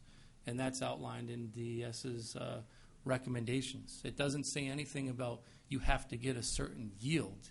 You have to provide a certain amount of water. The goal is to always have, I think the rule of thumb, and I could be completely wrong, this is not my area, and I want to disclose that right up front, but I think our rule of thumb has always been 2 gallons per minute. Sounds pretty good. And I think it speaks to it's easier to hit the DES's recommended yield, or not yield, but storage numbers and so on. But I know that I don't disagree with a lot of what you're talking about in terms of the science. I think from some of these homeowners' standpoint, though, they're looking at it and saying, okay, I've got a water problem, and I've found a way to deal with it, and I've managed, and I love it, but it is what it is. But should I be in a position where 2 years from now, Zach or Amy or Karen or David got to drop $4,000 to move a well, even if it's a 300-foot well, to do another well on their own property because their first well isn't working anymore because of the subdivision? And I don't know the science to say that you're going to do that, but that's the concern that they have, and that's where they're sort of not comfortable. It's not that they think maybe it would be impossible, but is that the right outcome for them to have to endure? And I guess I'm just speaking real practically, and I've never dealt with a situation where you can really say that. We've always dealt with concerns with blasting. You can generate a baseline, do the testing, determine whether water quality changes, water supply changes, if there's any changes to the fractures or compaction and so on. But when it comes to water supply, it's always been variable. It's one lady got up and said she believes in dowsers. Some people don't, or use the dowser. Some people don't even believe in that, that's just a fact. It works in some cases and it doesn't in others, I guess. But No, I understand that, the but that sort of situation adds is you to could the- move over 10 feet and have water, or drill a hole here and not have it. I don't think it really relates necessarily at all to what we're proposing in our development on the hill. Well, you know, you're exactly right. And as an attorney, if these folks came into my office and said, my well went dry because the neighbors built a subdivision, the first thing I tell them is the chances of you being able to prove that, almost zero. But where does that leave them? Now they got no recourse. They can't even go after the neighbor who built a subdivision because they can't prove that you caused it, but they still need a well. And they're out $5,000 or $4,000. And I'm not saying that this is a scenario that's likely to happen or probable to happen, but that's the concern that they have, and I want to figure out a way that we can sort of know how they're not going to be in that situation. And by saying that, please don't assume that I mean that you've got to take financial responsibility for their water or their wells. I'm just saying as a part of this review process, we got to get a comfort level with the science of how this is going to work so that they're protected. Does that make sense? I know that it sounds a lot like I'm getting close to saying you got to take financial responsibility for the water, and I'm not. Well, there's a lot of people have a lot of opinions, and none of us are experts. So we were asked to do a study by an expert, and the expert says that somewhere in there that there'd be 3 times the amount of water needed there with the regroup as possible. Then a lot of people that are having emotional issues because they don't have any water right now are saying, I don't think that's the case, and history says it isn't. And I mean, we could sit here and talk about a lot of things that might affect other things. No, I agree with you, and you make a great point. The only expert that we have is the one that wrote this report, and they say that there's going to be able to find water. And frankly, with the size of your property there, I think that you're going to find water somewhere out there. I mean, there's 75 acres. There's going to be something. So would there be value to addressing the question directly? Is if I find water, it takes me a lot of money to find water. That's something I'm going to have to deal with, and you're going to have to disclose, and someone's going to have to pay extra money, but that's just something that happens every day with any piece of property. Economics. That's the value of the property versus what's it going to take to clear it, and how bad's the driveway, and do I have to blast, and is there a well, and I mean, what if we just spoke directly and had some other people that you approved to say it, to talk directly to how it affects another piece of another well by digging a well, and what distances and such like that. So if an expert can say, because if an expert said that it would, well, I'd be concerned about it too. But I don't have anything officially written, but I talked to people that seem to be more in the know than any of us here that said it doesn't affect. No, I agree with you. That would be tremendously useful information to have, and I think the information you're talking about before, where after 300 feet away, that there's no impact, and those things are important. My only experience with this is in sort of the large groundwater, the 500,000 gallon a day withdrawals, and those do pull down the water level in the aquifer, but obviously nothing you're doing is anything close to a 500,000 gallon a day. I read the report kind of quickly too, because a lot of stuff I didn't understand the angles and the cracks and all of that, but I did look at whatever I thought looked kind of negative and whatever I thought looked kind of positive, and the replenishment amount of that hill was way over what we're talking about doing. There's just plenty of water there. How you get it, or how deep you got to go, or whatever. Yeah, I'm not sure I understand that science either, because if you were talking about gravel pack shallow wells, those do recharge fairly reliably from the rainwater nearby.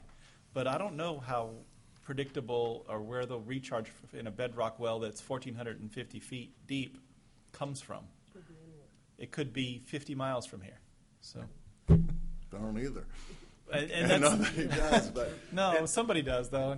But I think and that I completely understand that. But I think that just speaking to the point that if we address the recharge elements on our site, then our site should have, no impacts to, let's say, the people 50 miles from our property that may benefit from the recharge on the site. And I think that through the test pits and stuff that we've done, we're not going to be seeking waivers for infiltration requirements. We're going to be designing the site according to the soils that we have, and and, targeting areas on the site that have, good receiving areas and so on, and mitigating, the stormwater accordingly.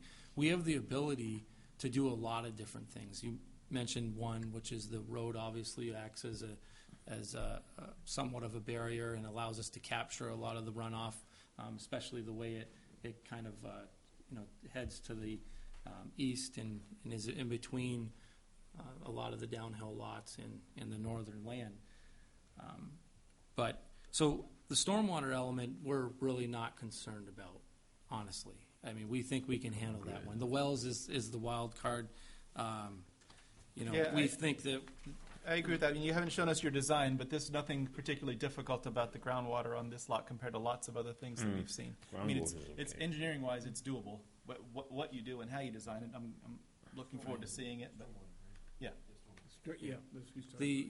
there was a concern that was raised relative to blasting. We have looked at, the depth to ledge in certain areas, how we would locate homes, and we're kind of just entering that phase. It parallels Mr. Disco's question as far as driveways, and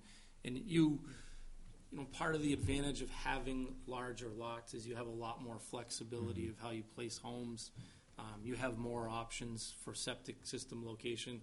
Frankly, you have multiple options on how you want to lay. You could lay this out. You could raise the home up a little bit. The goal is going to be to minimize any ledge blasting, and that I think if we did any, it would be on the surface. Maybe it would be done by hammering. I mean, we haven't gotten into those areas, but I don't think we're looking at a large blast project by any means. And I certainly think, given the location and the distance to abutting homes, that we can put together a plan that will have negligible or no impacts, obviously, on the surrounding areas. There's a lot of options relative to that. There was some comments relative to density. I think when you look at a piece of land, 74.5 acres, we happen to think that this proposal is reasonable in terms of density. It averages 4.5 acres per lot, but it places a large amount of land in permanent conservation, which I would think that many people would think is a good thing. Could we put together a yield plan that meets the regulation that shows that we could have much more lots here? We certainly could. When we met with staff, they didn't feel that exercise was necessary. But I guess we would like to know this evening if the board feels that would be necessary, just because that did come up and density has been a question.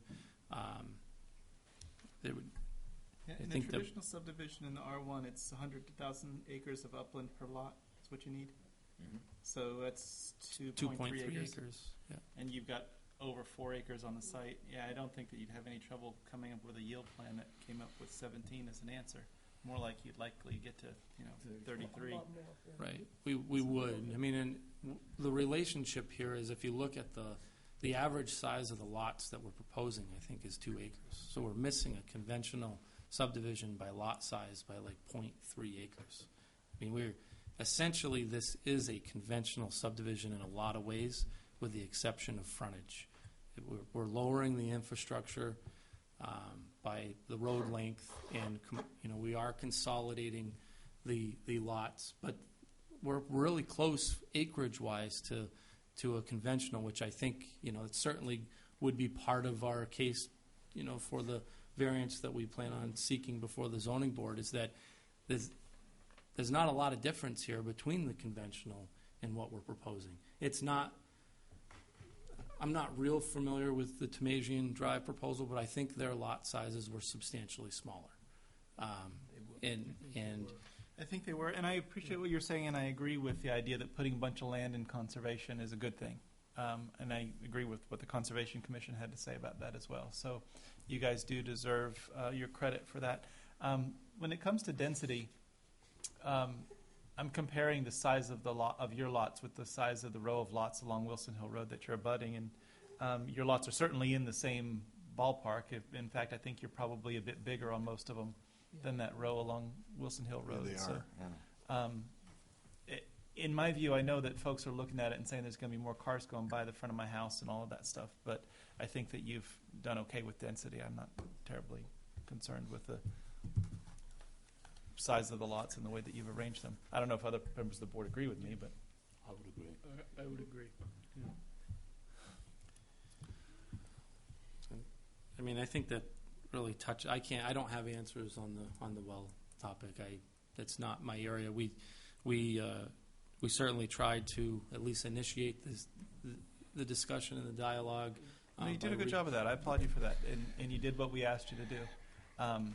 And I know that it's going to be difficult for the folks that live on Wilson Hill Road to ever sort of have faith that whatever gets approved isn't going to affect them until the thing gets built and it doesn't affect them.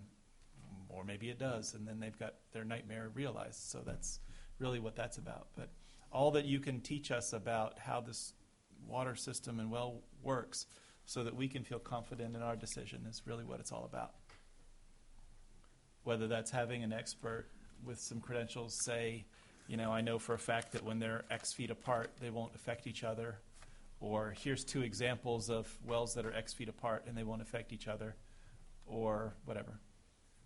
And then, obviously, if you're successful in any of your effort to sort of work out some cooperative efforts with some of the neighbors to find them some opportunities with easements and things, that takes the pressure off the question as well. I'm certainly fine with that. I'm all for offering silly solutions. That's what I do. What about, have you given any thought at all to what I would call a communal water system? I mean, sorry, everything I've heard tonight. Everything I've heard tonight says to me, what Mr. Vaughan should do is, if he's got 15 or 150,000 gallons of water, you build a little tower somewhere on the hill, you call it a water tower, and you run a few pipes to each of the houses, including, if necessary, the abutters on Wilson Hill Road, and everybody be happy. We got some good attorneys in my firm that'll help you with the Public Utilities Commission on that too. Well, I'm sure there's 10,000 state rules that will get in the way of it. I fully appreciate that. They're not in the way. You just got to get a permit. You got to be a public utility to supply water to There's strangers. There's no. Well, if you're supplying for some, you'd have to. What if it's a homeowners association? Yeah, that's exactly what I was. There are some ways around it, but you've still got to get the exemptions blessed. So. Because one of the well diggers did bring something about that up. He said, "Yeah, it'll be a dance," but. Well, you could, for our project, we could probably look at doing a community-style water system. I mean, we have done those on other, honestly, on other cluster-style developments. Some developers in the past have preferred them, but the state regulations on those, have ratcheted up. So I think the ongoing cost and the maintenance and reporting and so on has been a deterrent. Maintenance reporting is a bit of it. You may be able to not be a public utility because you're not selling it, and it's all. But then you've got to have a homeowners association that owns this common property, has a maintenance plan, and it's not as easy as it may seem. It's not all just about the pipes and the. No, pumps. I know that. I'm only thinking of the engineering side, but then you, sir, as the attorney, will work out the legal side. Having Mike, can I heard ask this, you, how deep is your well? Having heard all evening about water. And how many gallons a minute do you get? How many wars in the world have been fought over water? Sorry? Most of them. How many wars in the world have been fought over water? I appreciate the comment, but we got to limit them to the microphone for now. So, Mike, did you? It was a conversation. How many gallons a minute is yours? I think it's like 12 or 16 after I drilled it. Yeah, I so we could just tap into yours. There's only. You can sell some of that, Mike. Yeah. You got some valuable land over there. And I think it's important that all the abutters that have no water, when they go to sell their houses, they're very clear in stipulating. Yeah, you got to do that. Because we got to do that. Yeah, that's important. And then one last thing for the record, one of the abutters had mentioned my wife, and I'm single, so for the record, I don't have a wife. I want everything that counts. not at this time. Yeah. Those are the rails way over there. We kind of felt. Thank you guys for your comments. Do you need any other sort of feedback or a sense of what the board's thinking or what our approach is? I do want to compliment you on all of the work that you've done to sort of refine the project and do your best to answer our questions. I do think that you're on the right path, and you're going to get us some more information that helps us to understand more about the hydrogeology and how this works and all of that. But that's it. Oh, Mike, I'm sorry. I just wanted to add one point to what we were talking about earlier, is that as you move forward, just having that expert in this room might have helped us out a little bit. So just a What suggestion. I was thinking, yeah. If it was a well digger, would that help, or would it need to be a? It's shades of gray. I mean, everybody's got their knowledge base, but the better the expert, the more persuasive they are. So maybe the people you suggested that did that, if there was somebody here to answer the questions, that might have made it easier. Yeah, But I talked with HSA. Yeah. At the same time, I wouldn't have brought that person to a preliminary design review like this, because this is too preliminary. You don't know what your design looks like. You need that guy once you've got black and white details to talk about. So, I think we have a pretty good understanding of the direction that we have to go. Vinny. So you're going to be coming back with a preliminary review, is that correct? Another preliminary conceptual review, is that what's the next He step? doesn't have to do another. No applicant's required to do any preliminary reviews. Okay, It's their so choice. That was this. Okay. So my question is this, and I've not dealt with a lot of these ones, water issues.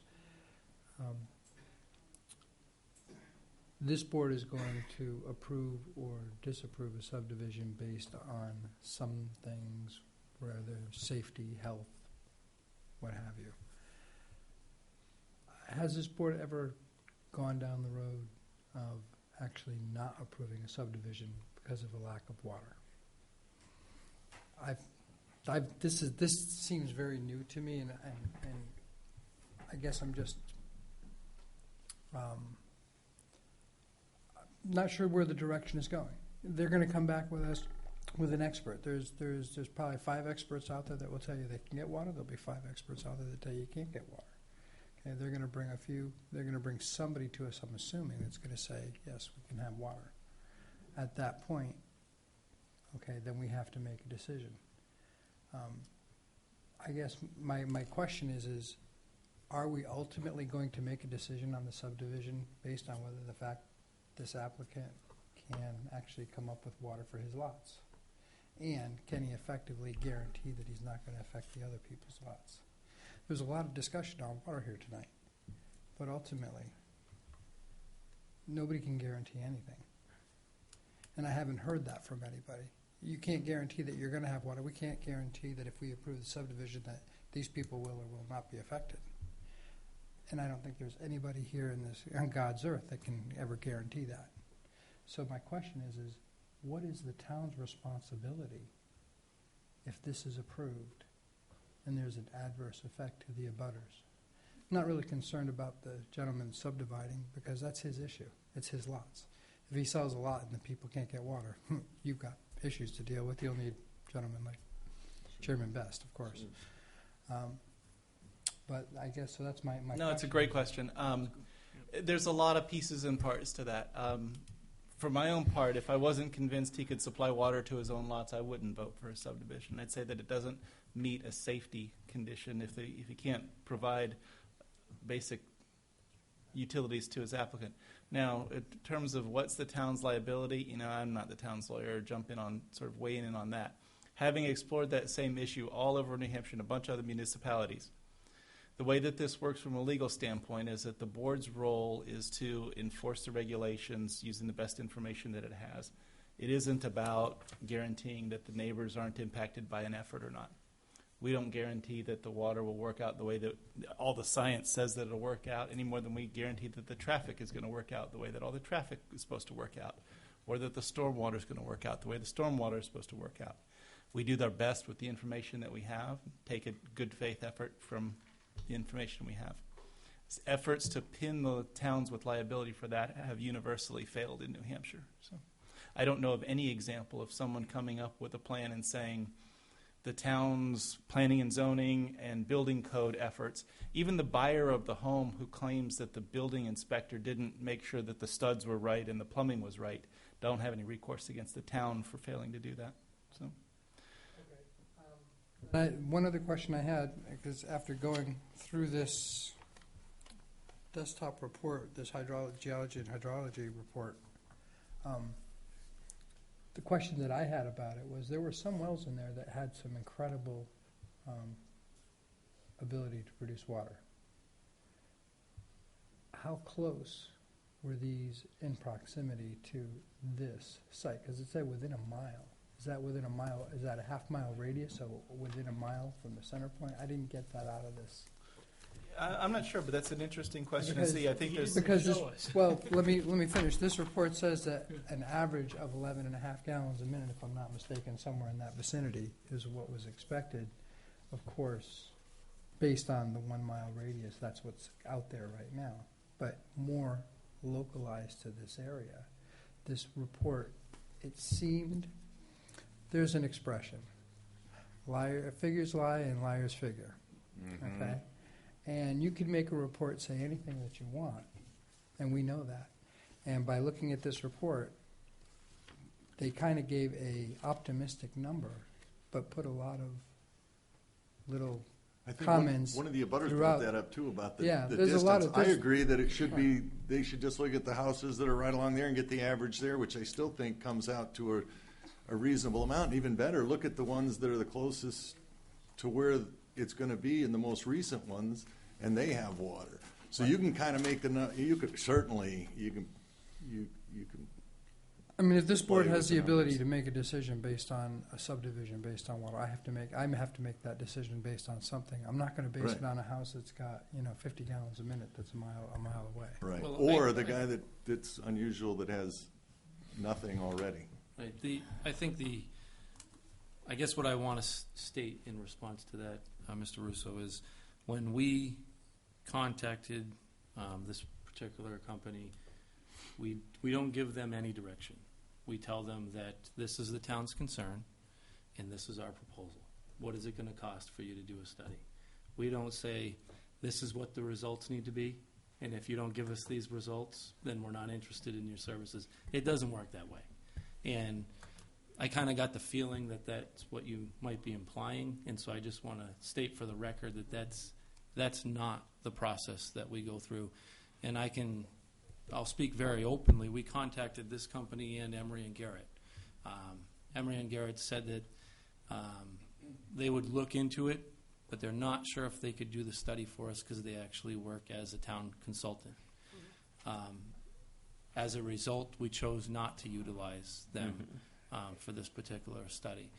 We're not out there shopping. We're out there trying to get data that we can present to address a concern. And frankly, the data is of value to Mr. Vaughn, our client.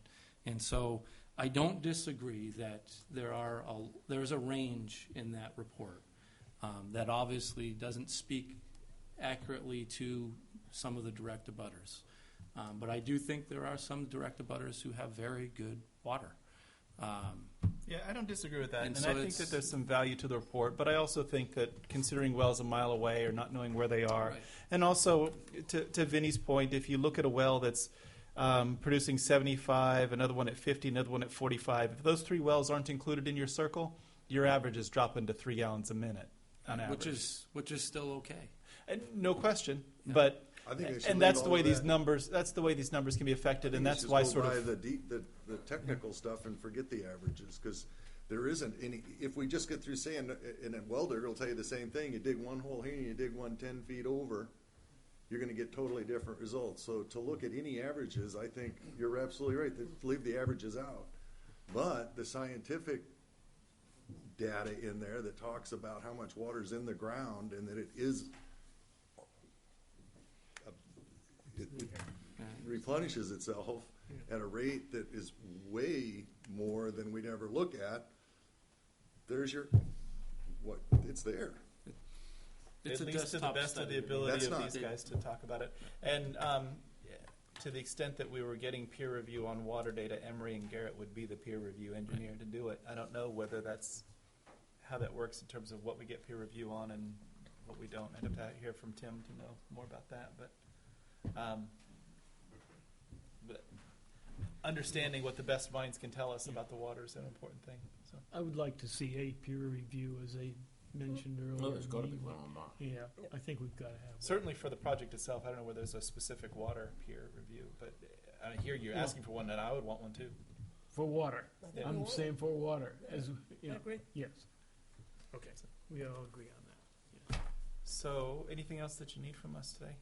Thank you for enduring a very long presentation and going over a lot of details. You've exhibited quite a bit of patience, as have all of the folks who've stayed here now for 3 hours to hear a lot of this. But it was all good information to share and to know. I know a whole lot more about your project than I did before and where we're going. I think the neighbors have a bit more information as well.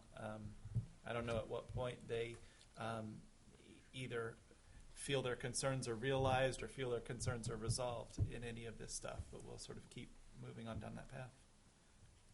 Thank you very much. Okay. Thank you, guys. Thank you very much. Thank you to everyone else that presented information today. Everybody did a very good job of sticking to the facts and being coherent on what you're trying to tell us about. So, item number 6 on our agenda is discussion and possible action regarding other items of concern. I have one to put before the board today, and that is a memo from Kyle Fox, the Deputy Director and Town Engineer, recommending that the board consider releasing the performance bond for Wildwood Acres subdivision. And the memo reads, a final inspection of Pollard Road and Lexi Circle, part of the Wildwood Acres subdivision, was performed by Public Works Department on November 25th. The right-of-way improvements are found to be in substantial accordance with the requirements. Pollard Road is 1,286 linear foot roadway off Amherst Road, ending in a cul-de-sac. Lexi Circle is 550 feet. The department recommends that upon receipt of a 2-year maintenance bond, the performance bond for the project be released. The maintenance bond is to be in the amount of $107,574.40, which is 10% of the original bond amount. The department additionally recommends the planning board recommend acceptance of Pollard Road and Lexi Circle by town council in accordance with section 501.1 of the subdivision regulations. What's the will of the board? The amount of the maintenance bond, $107,574.40. Mr. Chairman, I make a motion that we accept the recommendation of Kyle Fox and agree that the maintenance bond of $107,574.40 should be set up, and that the balance of therefore anything else can be released. And I also propose that we should ask the town council to accept the Pollard Road and Lexi Circles in concordance with the section 501.1.f of subdivision regulations. Okay, so that is a proposal to release the performance bond, set the maintenance bond, and recommend acceptance of the 2 roads. Desiree seconds. Any discussion? Just one question. Yes. It says here, upon receipt of the 2-year maintenance bond. Yes. Has that happened? What happens is we withhold the release of that last little bit. So that's sort of They in our only hands get, already. They only get Okay. 80% back. Okay. Okay. So that's handled in the handoff there. Any other discussion of the proposal with the performance bond, maintenance bond, and road acceptance recommendation? All in favor say aye. Aye. Any opposed? Any abstaining? 6-0-0 to deal with that. I don't have any other discussion and possible action regarding other items of concern, although I know, Nelson, you had a couple of emails about potential education opportunities. Yes, I wanted to bring them up. Well, first of all, the NRPC has put out their monthly report, and in it they talk about a project they're doing for the city of Nashua with regard to walkability study that's being done in the city, and I think it's something that we all ought to be interested in and have a look at, and I've forwarded it to each of the board members for review, and if you drill down in the references there, there's some interesting work that's being done and being planned to be done by NRPC for the city of Nashua. A similar project might fit very well with our long-term plans, and the board might want to consider that. I think it's a... Yes. Can I just ask a quick question? Yes. Is Nashua paying NRPC? Well, it didn't mention that in this, in the reports that I read. Okay. I don't know. All right. I don't know what. I just asked the question because yeah. it's very relevant, given that right about now the board, the council is about to discuss the budgets, and it might be a good idea if this is going to be something we feel strongly about, and it should be in this year's, next year's budget. We should try and accelerate discussion. I would hope we could do that. Yes. I understand that we'll have some of the proper officials before us at our next meeting. And we can That's kind of- where I was. You've got there. Yes. I'm with you, Alistair.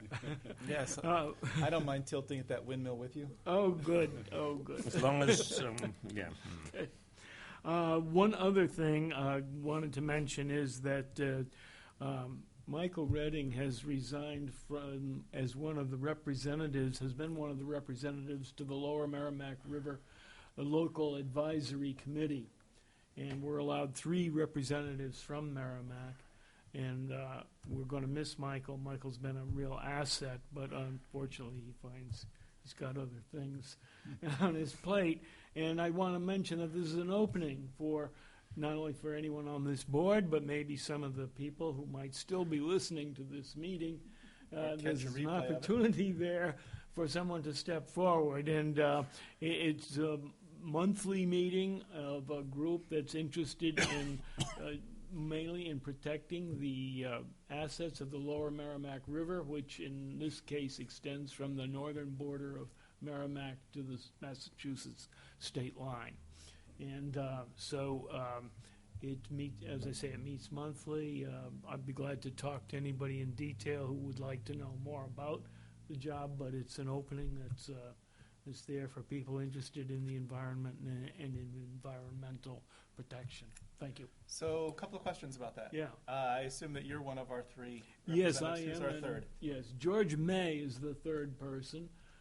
George, you may know, is very active in a lot of local environmental organizations. Specifically, he's also the chairman of the Sauhegan River Local Advisory Committee, which the Sauhegan River runs all the way to the Massachusetts line through New Ipswich, and New Ipswich. The other question I have is, are these appointments that are within the discretion of the planning board, or do we make recommendations that the town council carries forward? We would make the recommendation would be made by the town council, and are the and appointments it's approved by DES. So the name is submitted to the Department of Environmental Services. Oh, so they won't let me on. Yeah. Are the appointments indefinite, or They're are they 3-year termed? terms. But they end up being sort of people roll over and continue as best People they can? can roll over and sometimes get Joe encouraged Nelson has to rolled do over that. many times. Okay, thanks for that. Okay. If anyone's interested, sort of leave that for everybody to consider and ponder, maybe bring up in another future meeting. Yeah. And if any member of the public wishes to do so, they can contact the town at 424-3531. Talk to Tim. Very good. Right. Anything else that people want to bring up under other items of concern? Seeing none, the next item on our agenda is approval of the minutes of November 3rd, 2015. What's the will of the board? I move we approve as printed. And I second that, Mr. Chairman. A motion to approve as printed and seconded. Is there any discussion? All in favor of approval as printed, say aye. Aye. Any opposed? Any abstaining? 6-0-0 for the approval of the minutes. I make a motion, Mr. Chairman, on the next item, which is item 8, that we adjourn. Is there a second for that? Second. Second by Lynn. Not a debatable motion. All in favor, say aye. Aye. Any opposed? Any abstaining? 6-0-0. We are adjourned. Thank you, everyone. Don't forget to turn your mic.